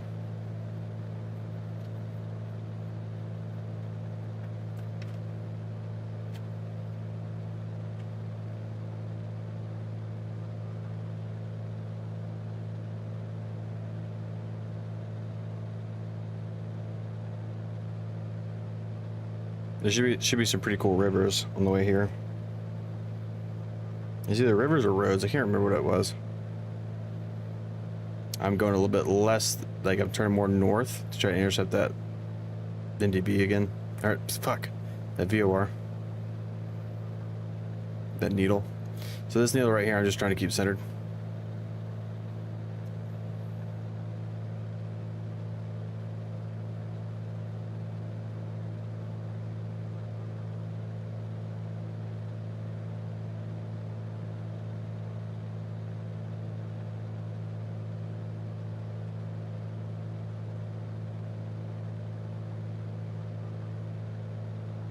the next one we're going to need is going to be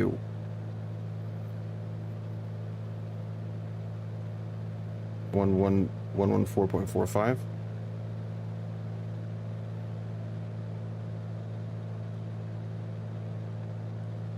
Okay, so we'll like switch this and switch the needles. I would say about 16 minutes in, something like that. And once that needle, once I get on a good heading here, we're gonna basically intercept and be flying at 2.5, and then I'm just gonna stay that way until I'm gonna switch the VOR to the JPU, the VOR, and then I'm gonna, yeah. So there we go. We're intercepting, so we're just gonna come a little bit to the right.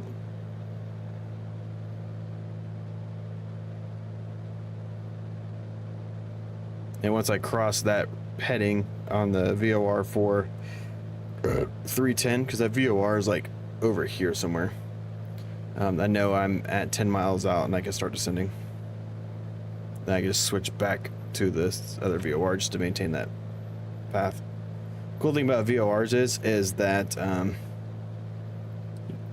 it doesn't matter what the heading is, right? So I mean, you or what the wind is, because you could just sit there and be. See, right now I'm kind of can tell what it's doing, so I need to have the nose more left for the crosswind.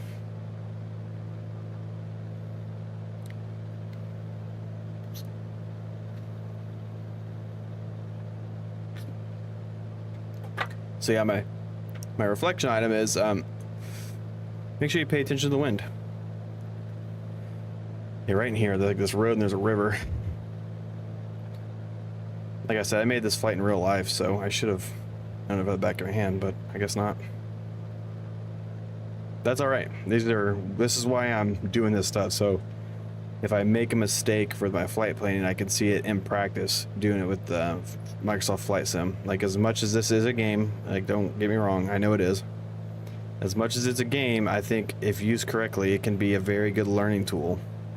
Like using these VORs, put them into practice, making the to from indication correct, not what's it called, back reverse sensing and stuff like that, like shit like that. Like I was trying to use the NDB, which the plane I fly in real life, I could have just used the GPS. Like if I really got lost, I just used the GPS, use what tools I had available to me. In my opinion, there's no shame in that. If the plane you're flying has GPS and you get lost, fucking use it. But I was trying not to use them. I mean, I found an airport, kind of recentered myself. I mean, I would have been on the wrong frequencies and that would have been a whole fucking thing, but yeah. So next time I do this, I'm gonna have to do it like during the day in real life to get the actual weather, because Microsoft Flight Sim does a pretty good job of using the actual weather as close to the real weather as possible. So it's one of the hard things about doing this. I could probably set the winds to 0 and not do it, but yeah, it is. So I fly a P100i, which is it's an Archer 3. So this is an Archer 2, same exact plane and everything like that. But mine's fuel injected. Still has the 360 cubic inch engine. It's got a Garmin G3X suite on here, so like all this stuff is the Garmin. And then like I have a Garmin, like a 530, a 500 for like the autopilot. I have an autopilot and everything like that. But performance-wise, it's essentially the same plane. This is just carbureted. That's the big difference. I didn't lean this thing out. Let me lean this thing out for the cruise.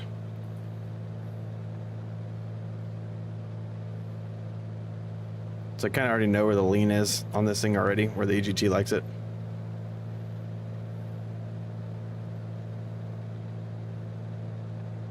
But yeah, man, it's basically the exact same plane. I'm actually, so I got a checklist right here, and this is from my flight school. So So I'm just using their checklist. That's why I'll skip over stuff like autopilot, ignore, shit like that, because it's basically the same thing. So we're only 10 minutes in. We should be able to find this airport a lot easier because the fucking VRR start freaking out when we get closer.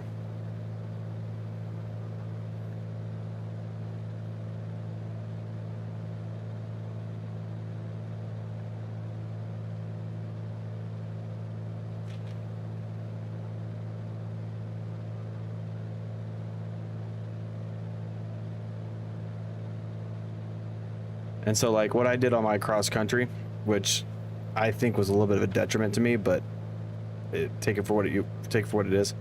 The first leg I did all hand flying, just like I'm doing now, and then the second leg from KUNI to Zanesville, I did a heading track, so I knew what my heading needed to be for the winds and stuff like that, and I knew what I needed to hold it to, so I just did heading and altitude hold and just held it there.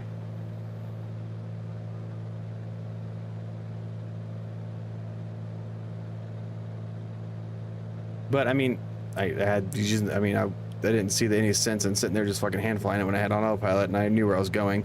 The whole gist of the thing is to fucking navigate. Like I can, if I really just sit here and focus, I can. In the actual plane, I think Microsoft Flight Sim's a little bit too touchy for when it comes to like controls and stuff like that.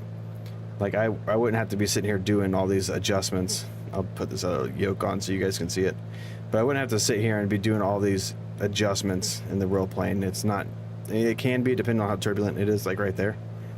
It can be kind of finicky, but as far as like trying to maintain heading and altitude and stuff like that.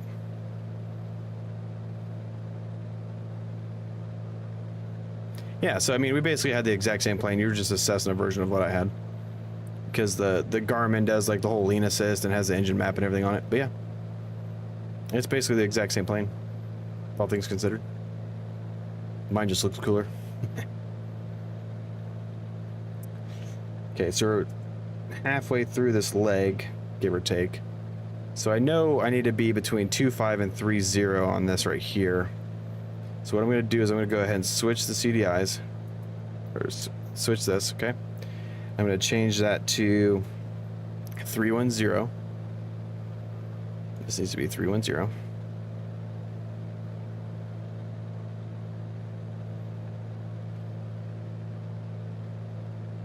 Okay, so when this thing crosses over, I know that I'm at my descent point. Yeah, that's the first thing I said when I started flying. Because I had gotten, at the time when I started flying, all they had was the Archer 2 in the sim. And I was like, yeah, that's all I was used to. And like, obviously you don't have to see your pants fill and stuff like that. But when I got in the actual plane, I was like, this is way easier. Like you get this, like my Archer, I can get trimmed out and I can be hands off. Like I'd be going through my fucking, my VFR maps and everything like that and be hands off.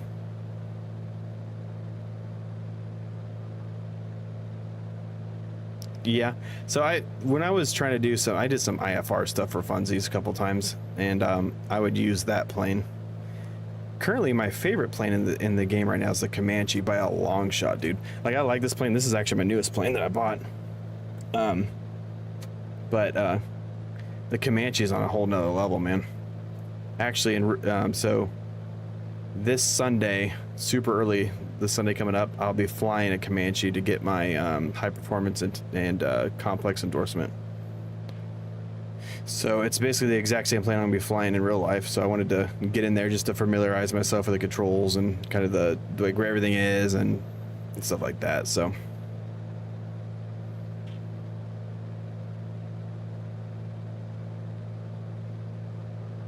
What do I do? Head out the window. Hello?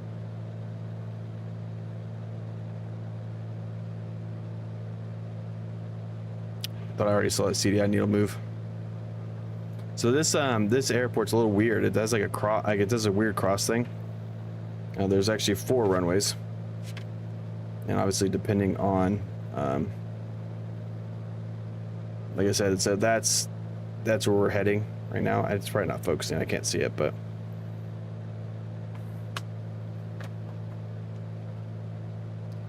did get the 172 and the sim to fly closer. It took a lot of. Yeah, so that's the thing, man. Is like this yoke is like I'm barely moving the yoke, and you see how like it's like so sensitive. The warrior does not act like I would think that a warrior would act. Not even a little bit. Like the warrior is real weird. It's like I don't have any elevator authority, and it always drove me insane. So I would fly the 172 just to fly it. But yeah, the Comanche is like having to do a walk around and like really having to pay attention to your mixture settings and stuff like that. Like this plane, I don't know. It's been a while since I've been in the actual Archer, so I mean I remember a fair amount about it, but this seems like it flies pretty okay. I think the biggest thing I've noticed so far is the delay in the RPM. So when I give it ass in my Archer, and I think you said your 172 is fuel injected too. I don't know if it's a fuel injected thing versus a carbureted thing, but this plane takes forever to spool up. It feels like it's just like you go to give it the beans and it just takes fucking forever to do anything. Like in my real life Archer, if I need to like adjust my descent rate, I can touch the gas and it'll immediately change my descent rate. Like I don't have to sit there and wait for the engine to spool up. It's the same horsepower, so I don't understand. I mean, I don't know if it's a carburetor thing.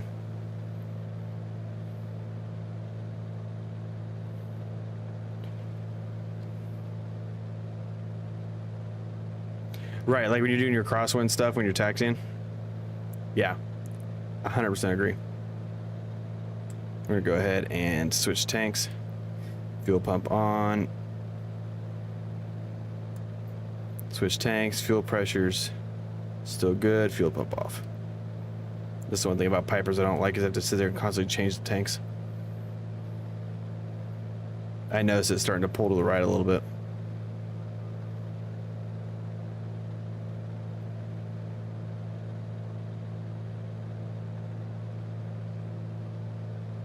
Yeah, because like when I'm taxiing for like if I'm doing like a soft field takeoff or whatever, I just like pull the yoke back and it just stays there. Same thing with like your crosswind stuff. You just like turn it and just hold it there. It just stays.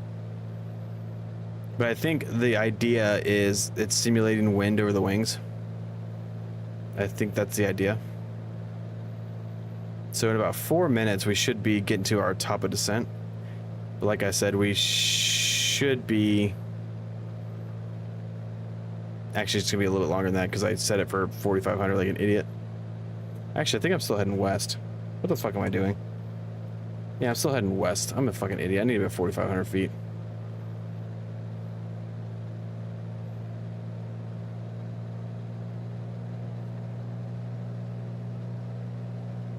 There might be the airport right there in front of us.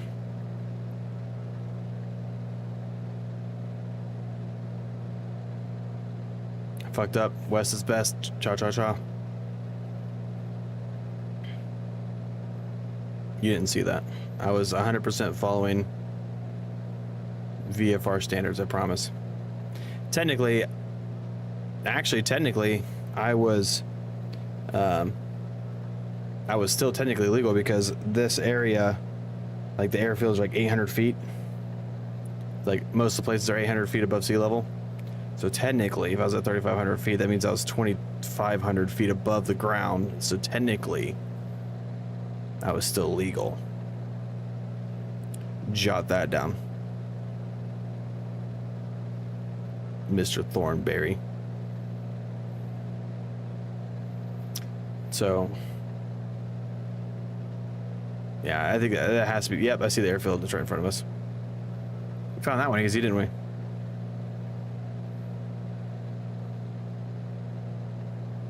A lot easier than the last one. See, look at that. So I'm gonna give her the beans. Watch when I let off the throttle. You see how long that took, dude? That was insane. Especially with all the wind resistance, that engine just slowed itself down immediately.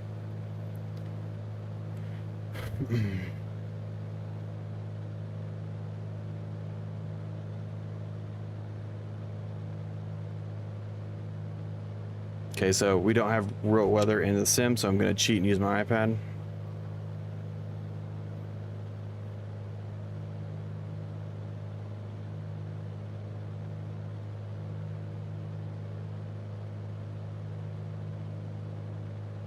Yeah, like right now in real life, it's light IFR. So, well, then again, the weather's not going to matter, is it? Okay, KZZV. We're going to overfly the airfield, just see what the windsock does. Okay, how about we do that? That's what the King family would do. Okay, so once this needle gets to center, we're going to start our descent. Let's switch back over. It's close enough. We're going to switch this back over. This is going to be 2.5.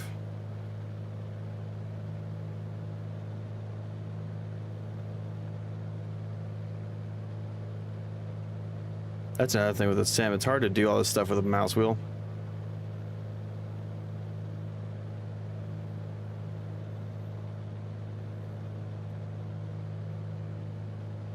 Like trying to instead I could literally just grab this thing and twist it and be paying and be looking out the window. Like it's hard to look at that stuff and not look out the window when your mouse is kind of moving all over the place.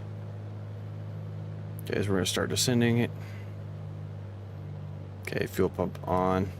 Mixture is rich. Landing lights are already on. Altimeter is not set because we didn't set it. Wonder if I can even get it from here.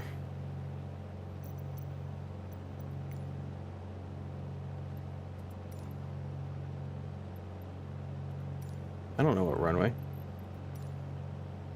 I'm guessing this is like this is it there.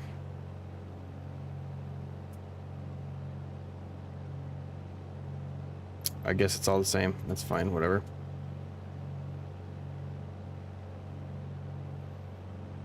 So it's 900 feet, so we're looking for about 2,000 feet for the traffic pattern altitude.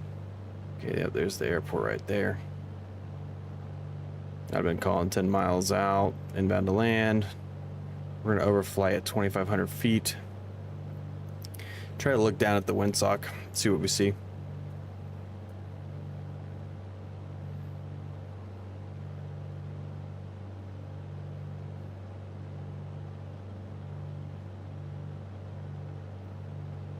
So I'm going to go ahead and change it to 274 because that's where I need to go next.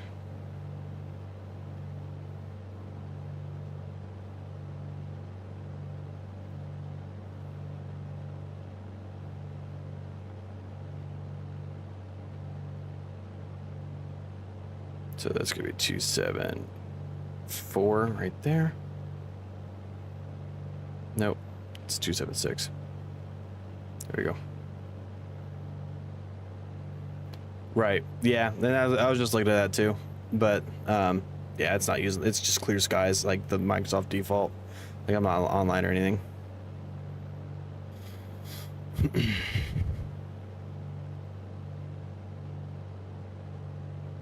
So we're gonna pretend like we didn't get the weather, and we're just gonna overfly and see what the windsock's saying.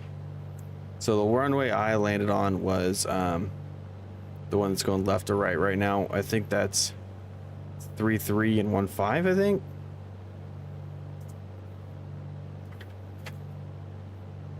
I have my chart. I used to have the chart supplement somewhere for these airfields, but I don't know where they're at now.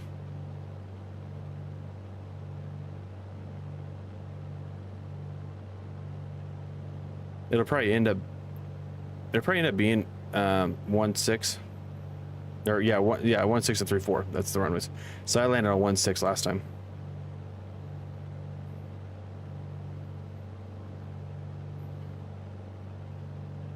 It's a cool little airport. I don't remember looking exactly like this though. Yeah, 1364.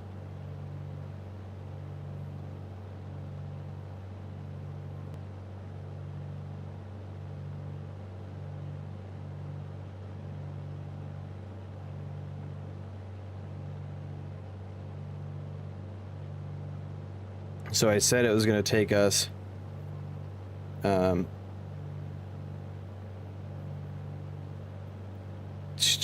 30 minutes to get here. And we're at 24. So whatever the wind is doing in the sim is a lot different than what we were doing. I mean, fucking 4-minute swing.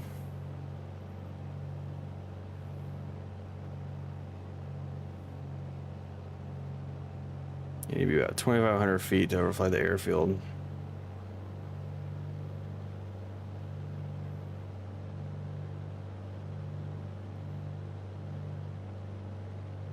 Let's look for that windsock. I don't even know where it's at. I'm assuming that's it right here.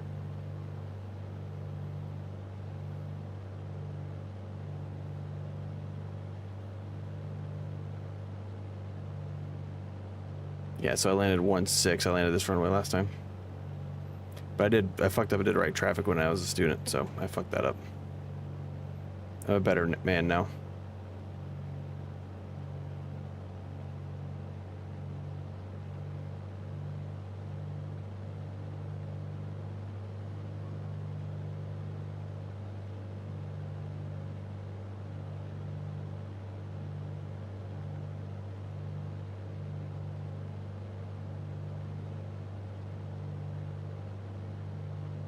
Probably just end up doing 1.6 anyway, to be honest, because I can't see the fucking windsock.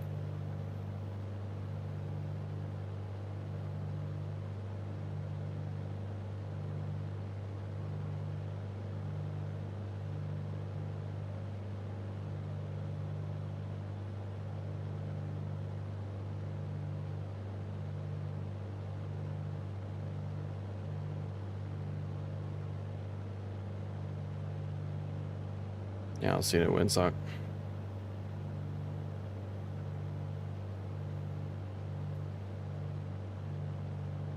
Yeah, whatever. We'll just little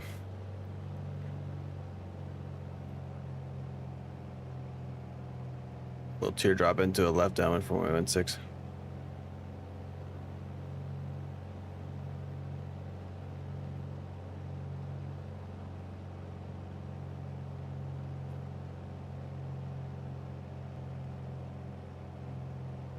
I'm gonna actually extend it out further this time.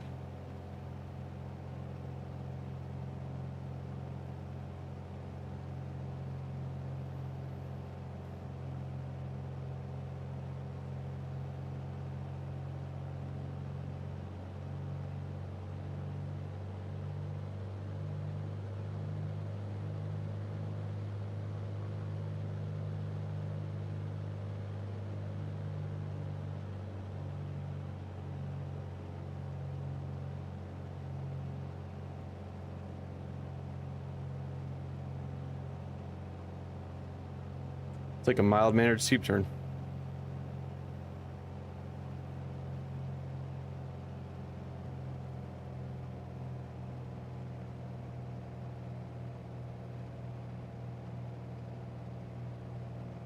Oh, damn. Yeah, I should have turned right more.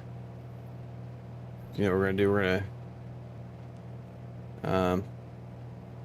gonna turn back. We're gonna teardrop again.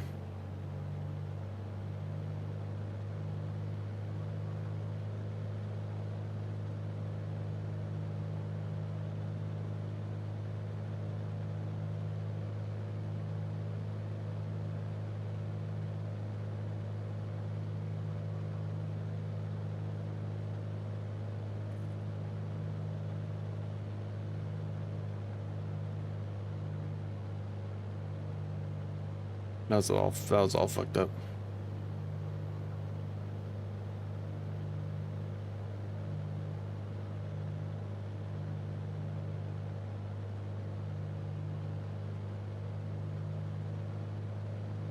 Okay, now we're gonna teardrop in.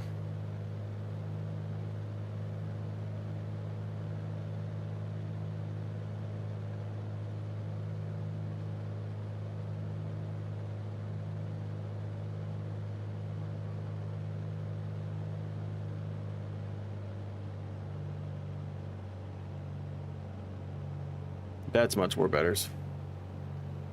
Except now they're high.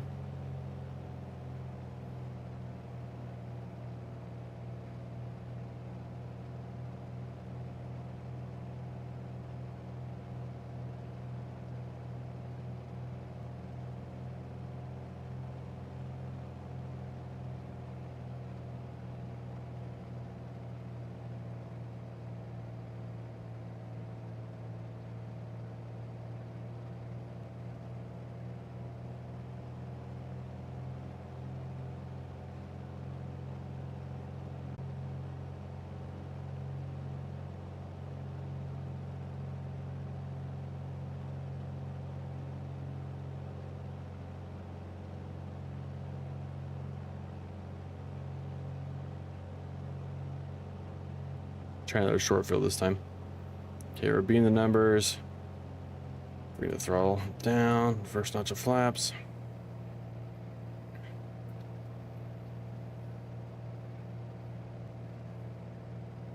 I'm trying to remember, like the program. Is it, as soon as you touch the wheels down on a short field, you bring the flaps up? And they hit the brakes and bring the elevator, those up?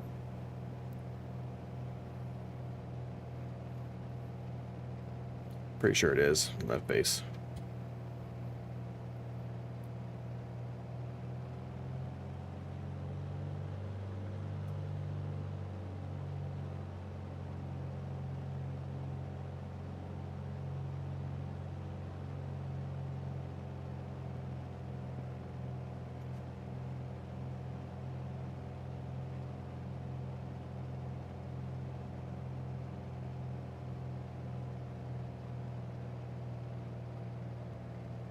Okay, turn final, last notch of flaps.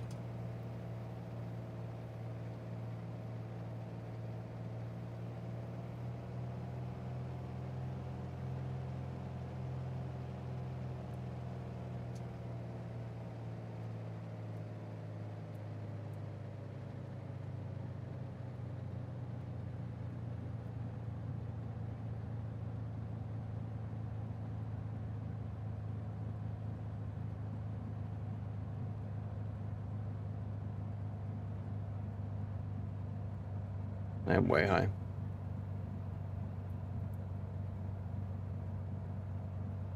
Okay, you just brake hard then. Got it. Well, we're just gonna do a normal landing then, because I fucked that all up. I'm like way high.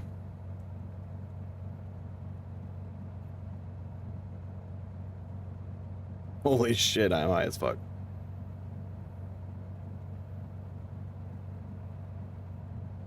Holy shit. I'm like I'm idling right now. Holy crap.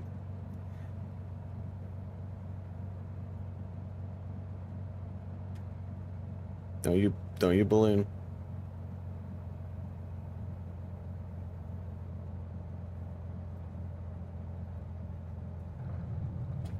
Flaps. Go. I probably should have went around on that one, but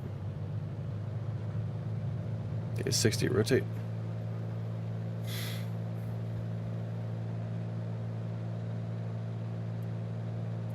I'm gonna climb VX just to get out of those trees.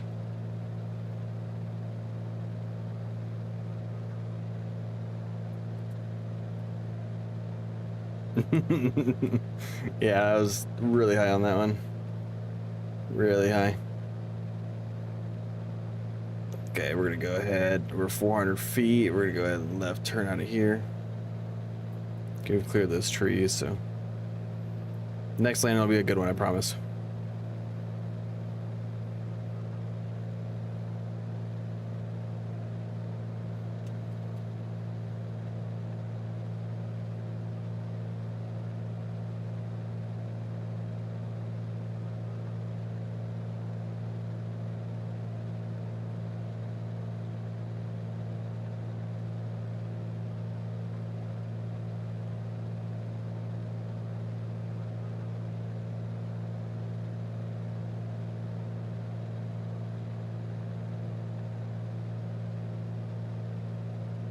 You're left downwind.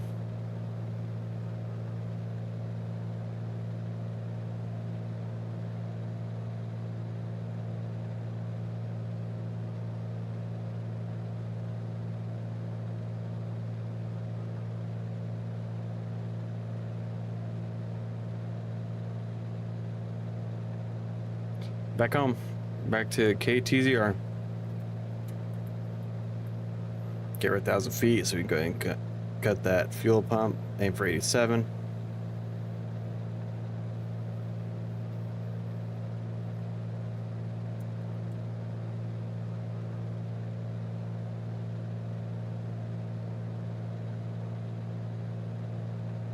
We're looking for 276.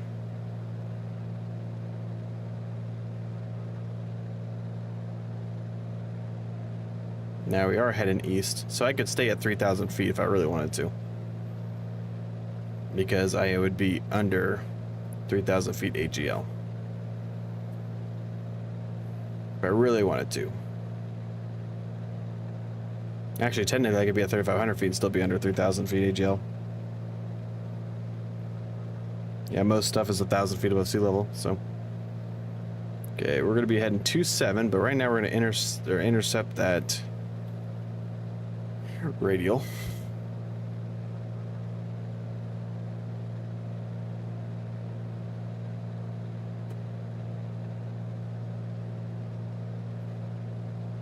Okay, TZR. Tango Zulu Romeo.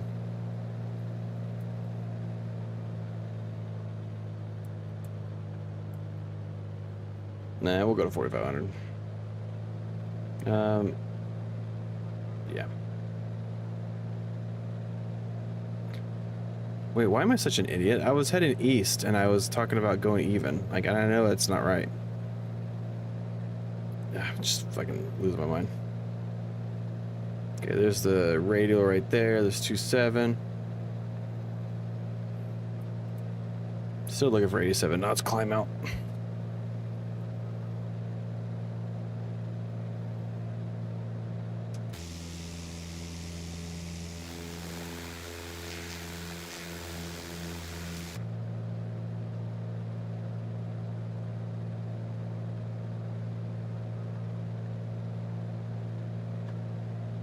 Okay, there's Buckeye Lake in front of us. I see it already. Okay, get back on that.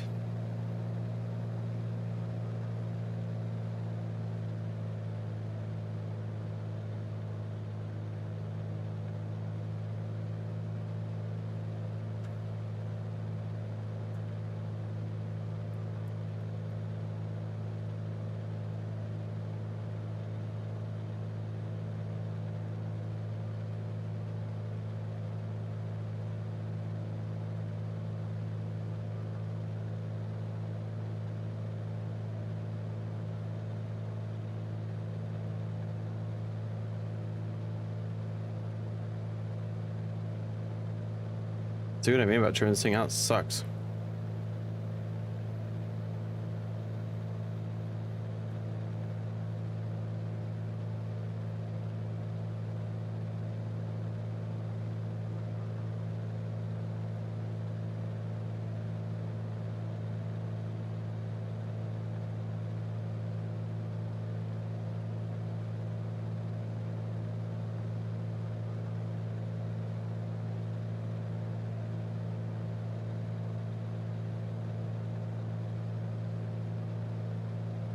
When I first flew this, the ceilings were 6,000 feet.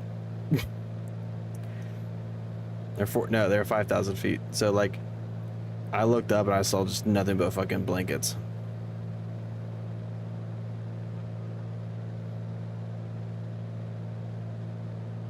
Come on, trim. I've been doing nothing but trim this thing this entire time since I left Zanesville.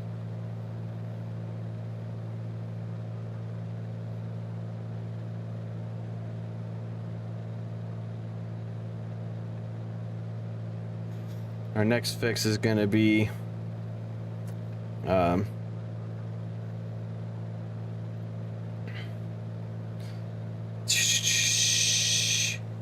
Buckeye VOR at 363 is going to be our top of descent.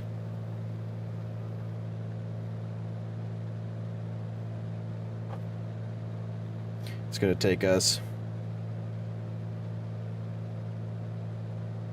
28 minutes, give or take.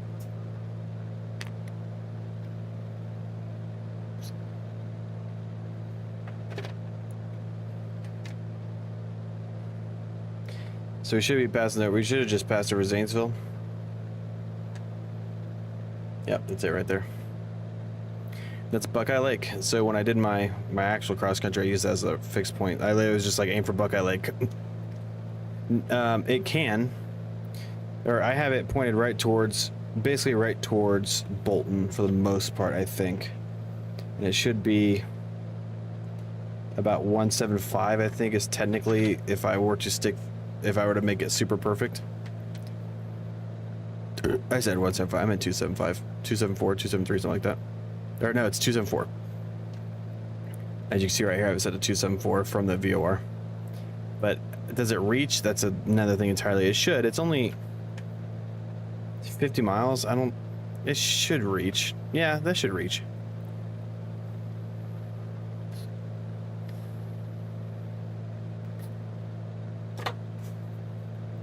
But I already know my heading, so it's not really a huge deal. It's mostly just a visual reference for me.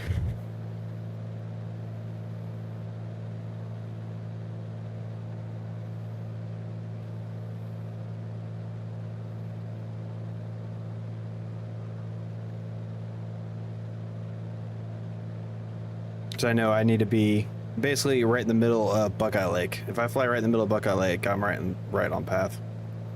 And keep head 274. I know I'll be going through the class Charlie, but that's fine. There's not really ATCs. Otherwise, I'd be talking to flight following anyway.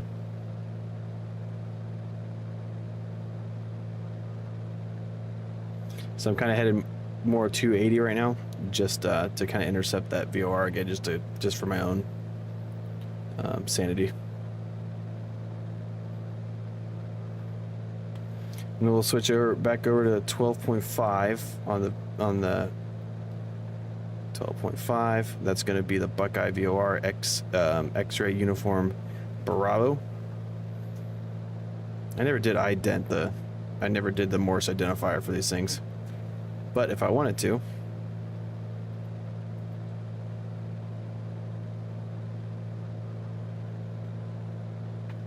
So that's the Zanesville one. Whoa.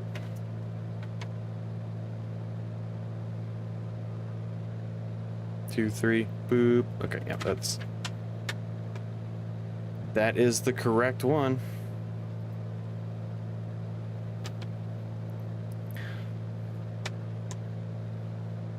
Okay, get back on 274.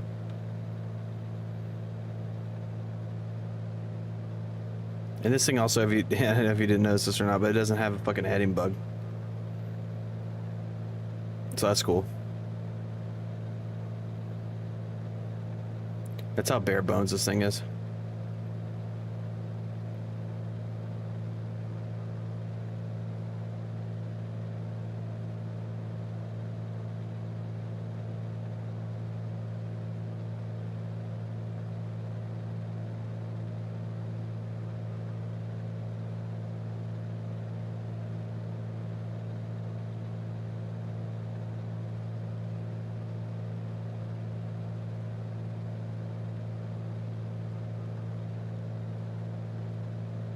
I just can't believe I got that far off on the fucking... I must have calculated something wrong.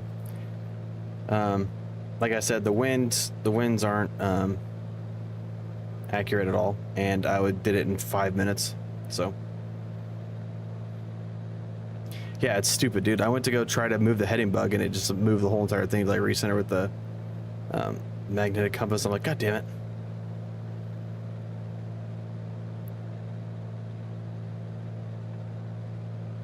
But man, I tell you what, dude, ForeFlight makes this fucking way easier. Just fucking boop, boop, boop. I could have just typed in 3 things, done like 0 minutes of planning. It would have calculated the fuel and everything for me, gave me a fucking weather brief. Like, I know I need to know this stuff just as basic navigation tools, but here's my thought on it. I don't know if you think the same way as I do.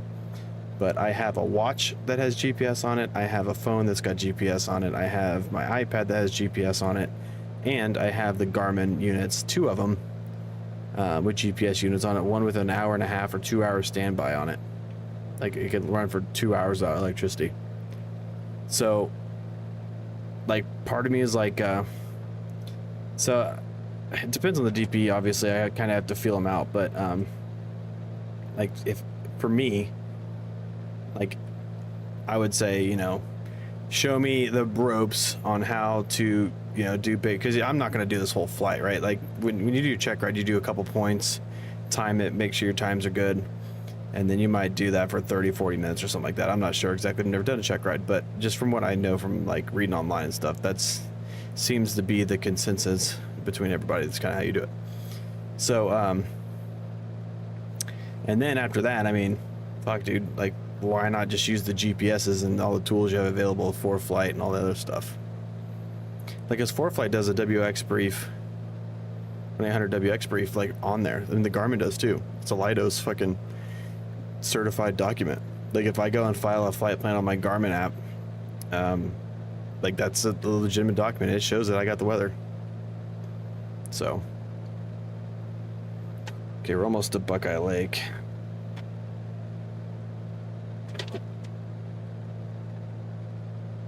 Still got kind of a while to go. And my ass hurts. This seat sucks.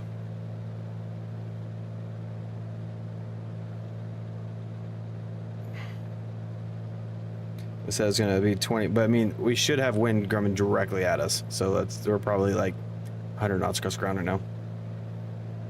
Yeah, that's what I thought. And if I would have done the 1 or 2 checkpoints, I mean, I did is top of climb kind of the checkpoint because I did that, and then I did Rickenbacker, and another one in between Circleville and Lancaster. And like when I did those, even today, because I mean I was so close to the airfield, right? Like wind isn't going to affect me. It's not going to affect me till the end of the. It's all going to accumulate at the end, but yeah, I mean I was dead nuts right where I thought I was. I was like, look, there's fucking Rickenbacker, and look, there's Circleville. So it's like I knew where I was going.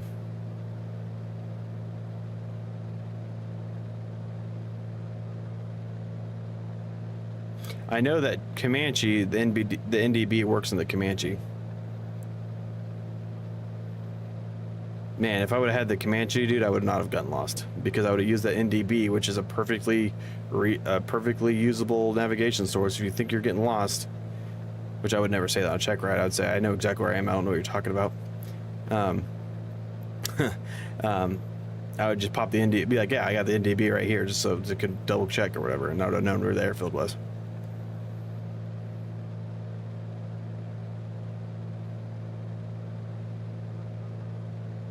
But I typed in the flight plan on my Garmin just to like do quick points or whatever. Let's see what the fuel burn it said it was going to be. I did it on my phone. Hold on.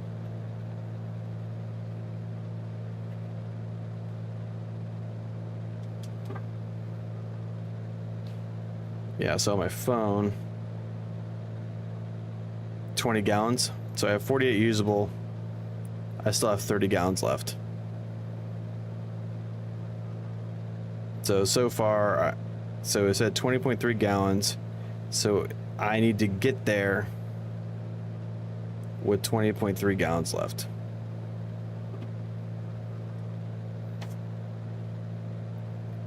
Which at this rate, I think that is probably what's going to happen. So I have 48 usable. I have 30, so I've used 18 so far. It's not going to take me an hour to get there. Fuel burn is probably 9 miles, or I didn't change my, I didn't lean it out. So I already know about right there is where it's lean. So I'm about 9 gallons an hour right now. So we should be right on the money really with fuel.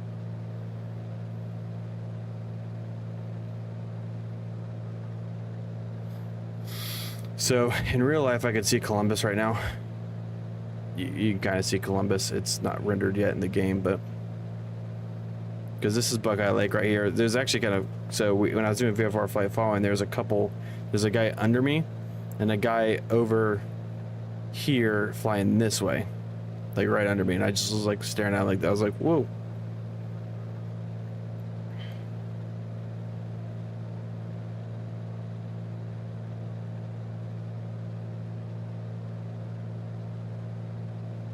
So at Buckeye Lake, we have probably, are we probably halfway done? Yeah, we're about halfway there.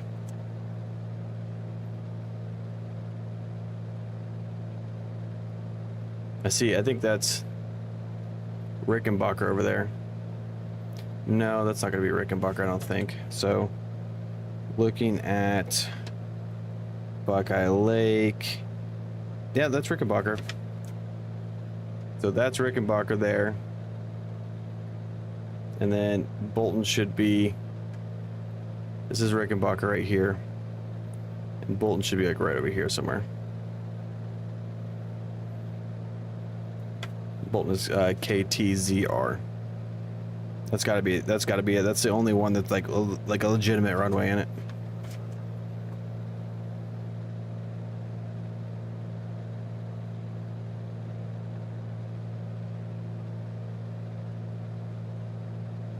So we already know where we're gonna go here, so we're gonna flip this. Okay, and then it's gonna be 363.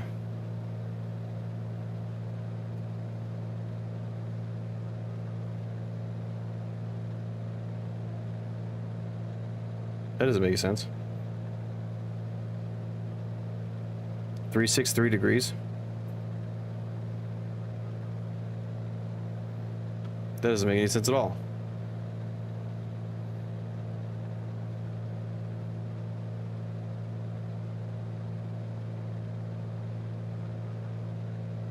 Oh, it's 003. Sorry.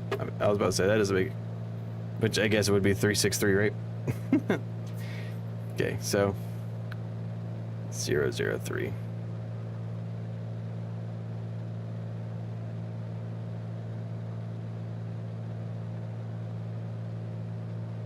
All right, there. So once that crosses, we should be looking and seeing Bolton pretty soon afterwards. Yeah, I'm pretty sure I'm already in the class Charlie. No, not yet. It'll be getting close.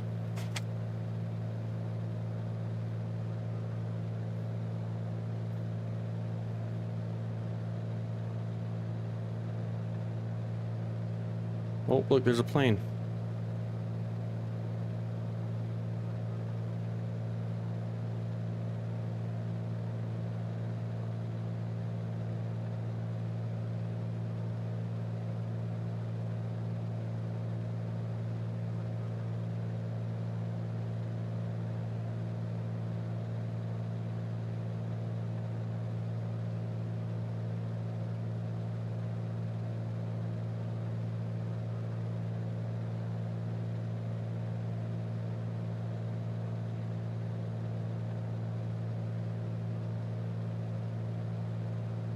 Yeah, I'm pretty sure it's KMCH right there. Yeah, it sure is.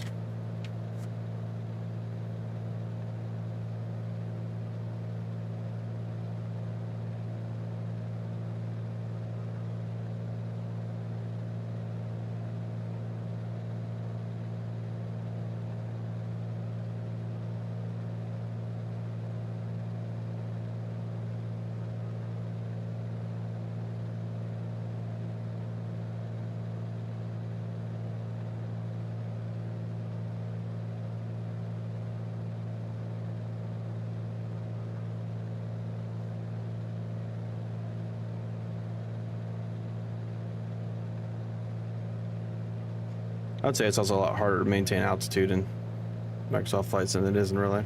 I already mentioned that. I'm an idiot.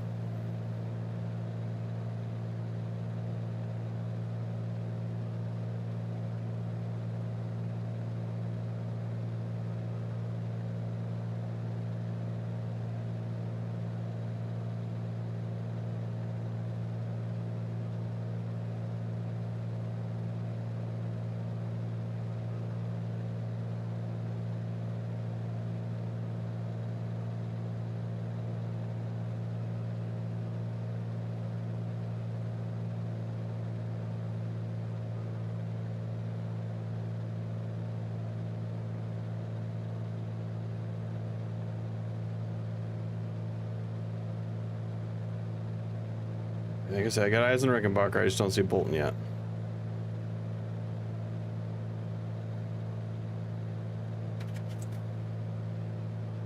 I mean, Rickenbacker, so Bolton is like perpendicular to Rickenbacker, so it should be over here somewhere.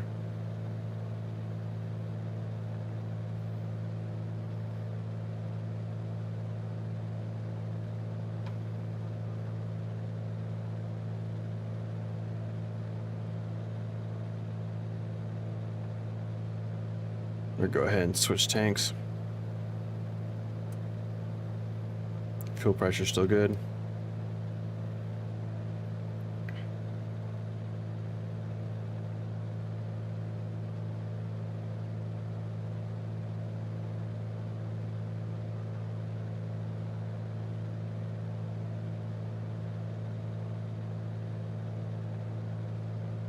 Still looking for Bolton.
Just for simulation purposes only.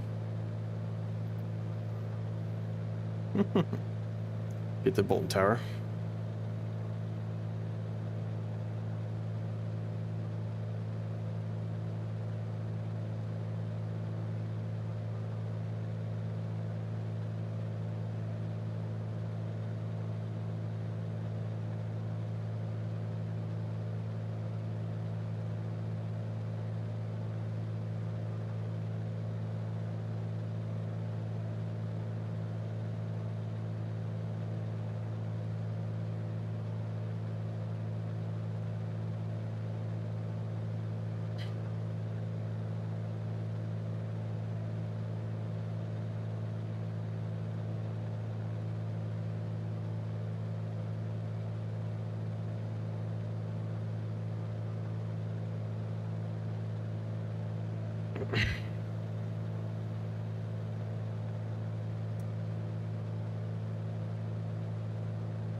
Now, Bolton, where art thou?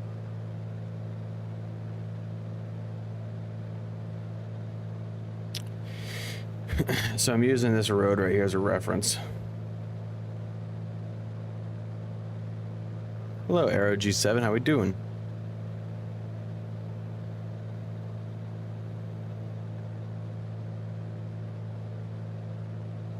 No, I have not gotten mocked into the Dark Star. I have not. I have not. So it should be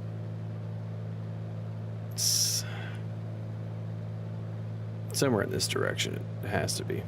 There's a little white building that's kind of like near the runway final. No, not tonight, man. Maybe another time we can for sure. I got work in the morning. I already stayed up later and I wanted to.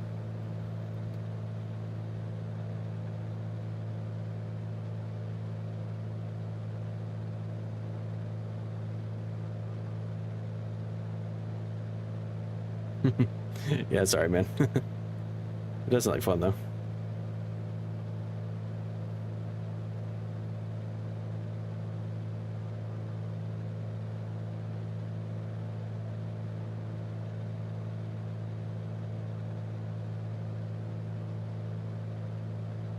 I'm just trying to find my airport so I can go home and sleep. And so yeah, this is 270 right here. And I'm fairly certain it might be over there a little bit. Right, dude? Fucking for real. I never get enough sleep, man. I never do.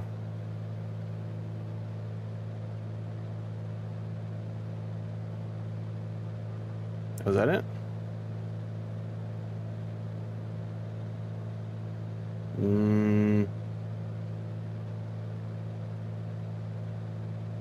That might be it over there.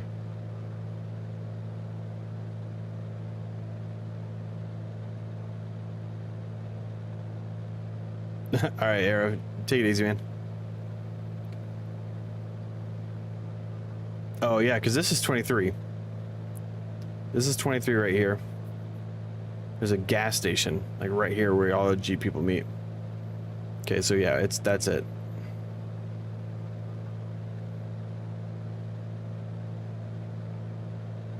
Getting ready to meet our top of descent too.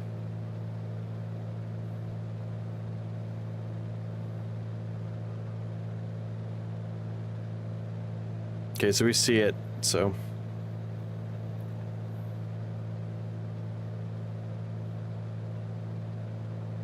Yeah, that's Bolton right there. So you wouldn't do left traffic here. It's not like a standard, but, or I mean right traffic. It's not a standard by any means, but.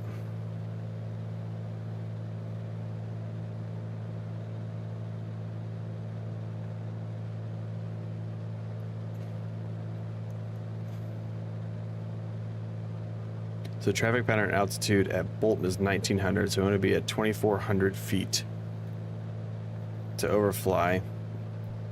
Typically what they would do, because when I'm coming this way, they make right for runway 03,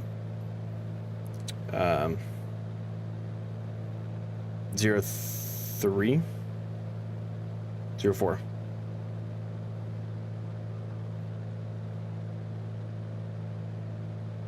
Okay, there's top of descent. We're gonna go ahead and do our checklist, which we, sorry, 2 seconds.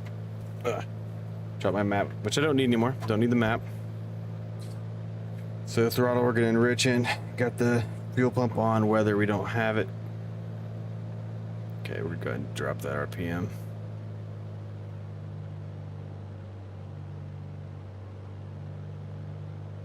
Might be about right there, 250. Approach briefing, yada yada yada.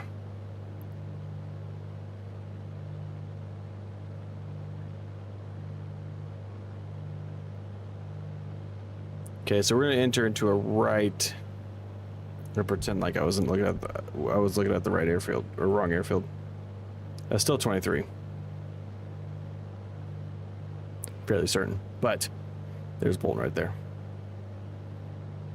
Okay, so we're gonna go ahead and drop it down some more. Right base runway 04 is probably what they would give us in real life. Or they would tell us enter into the crosswind. Or enter into the base for runway 22 in real life, knowing what I know about these guys.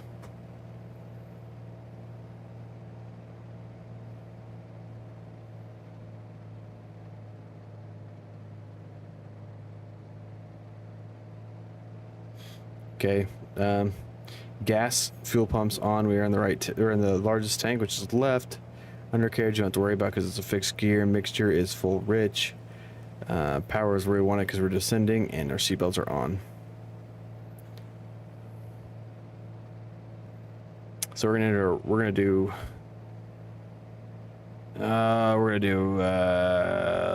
left base because he'd probably make us enter a left base. It's gonna be like right here.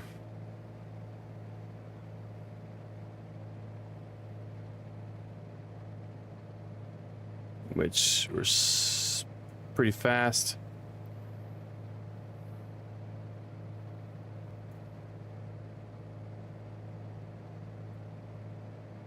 Okay, drop that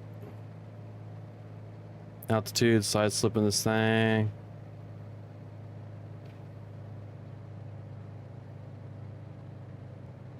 Okay, we're good. First notch flaps.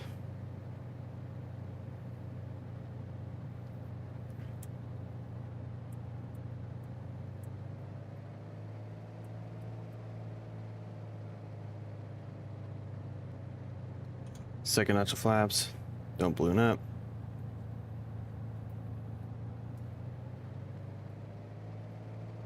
Oh, too much nose. Too much nose. There we go. Sorry, just get the trim right. Okay, and then there's turn final.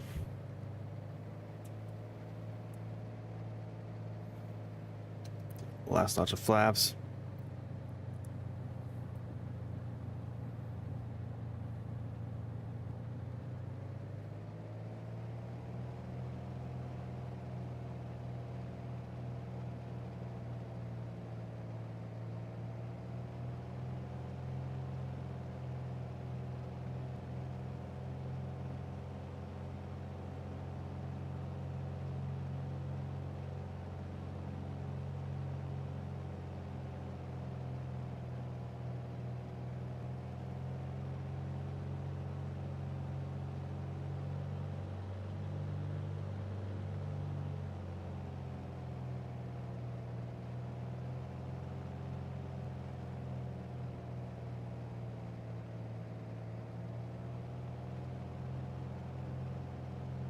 Here we have made the runway. Engine idle.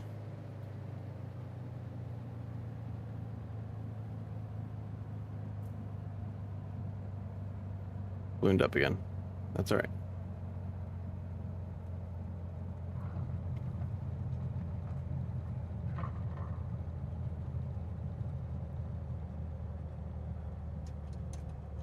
Okay, flaps. We're good. Hit the brake on accident.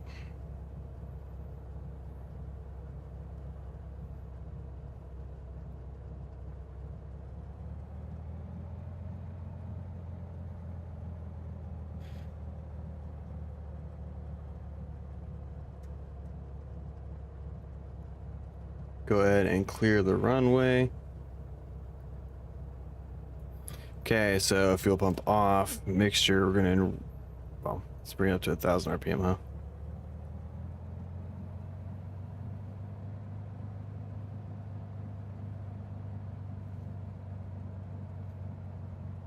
Okay, mixture's enriched. Okay, we're trying, yeah, fuel pump off, lane for taxi, trim, we're gonna neutralize the trim.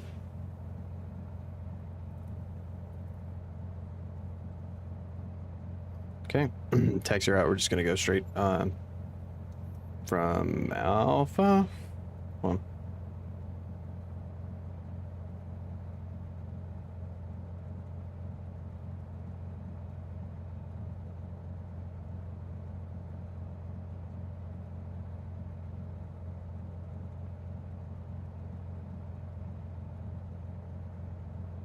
So it's, so the taxi diagram on this isn't working, so that's cool.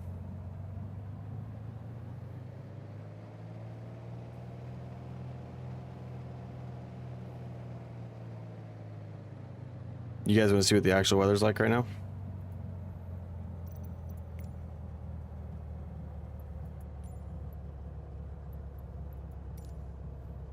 That's the actual weather right now.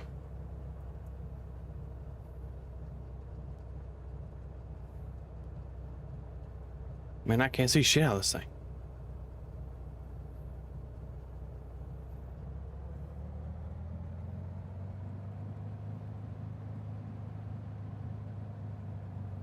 Well, it actually doesn't look like live weather. It might just be live time. Hold on. Go ahead and park right here. There it is, live weather.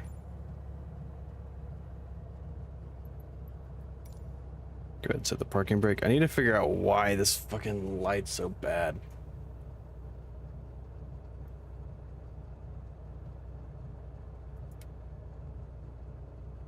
Like,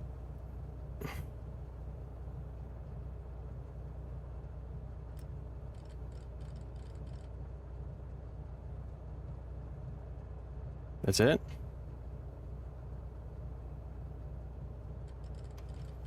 Ah, that's much more better. Okay, after landing, landing position lights are off.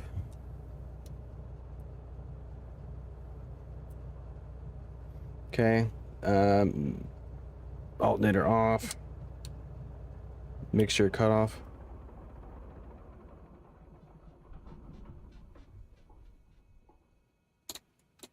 All the magnetos are off. Strobes are off. Battery master is off. Okay, well that was it. It got a lot darker, a lot quicker. Can't see shit out of this thing. Let's bring the weather back where we had it, huh? No, not real time, you dick. Cool. So yeah, we made it. We sure did. Made it back to TZR. We got a little lost there at the beginning, but we made it work. So I just have to remember next time that if you're not using real life weather in Microsoft Flight Sim, it's going to throw you off. So that's what I'm going to blame it on. We didn't have a VOR we could follow through with, but I'm sure I could have found something else out. Like I could have. I mean, I kind of did that anyway with Zanesville. Had a heading down to UNI, but that doesn't tell me anything. So I could have cross-referenced between the two different nav points. So the VOR on my actual plane's I have 2 VOR receivers, so I can co-locate or whatever, triangulate. So, all right, well, I'm gonna call it there. So take it easy, everybody.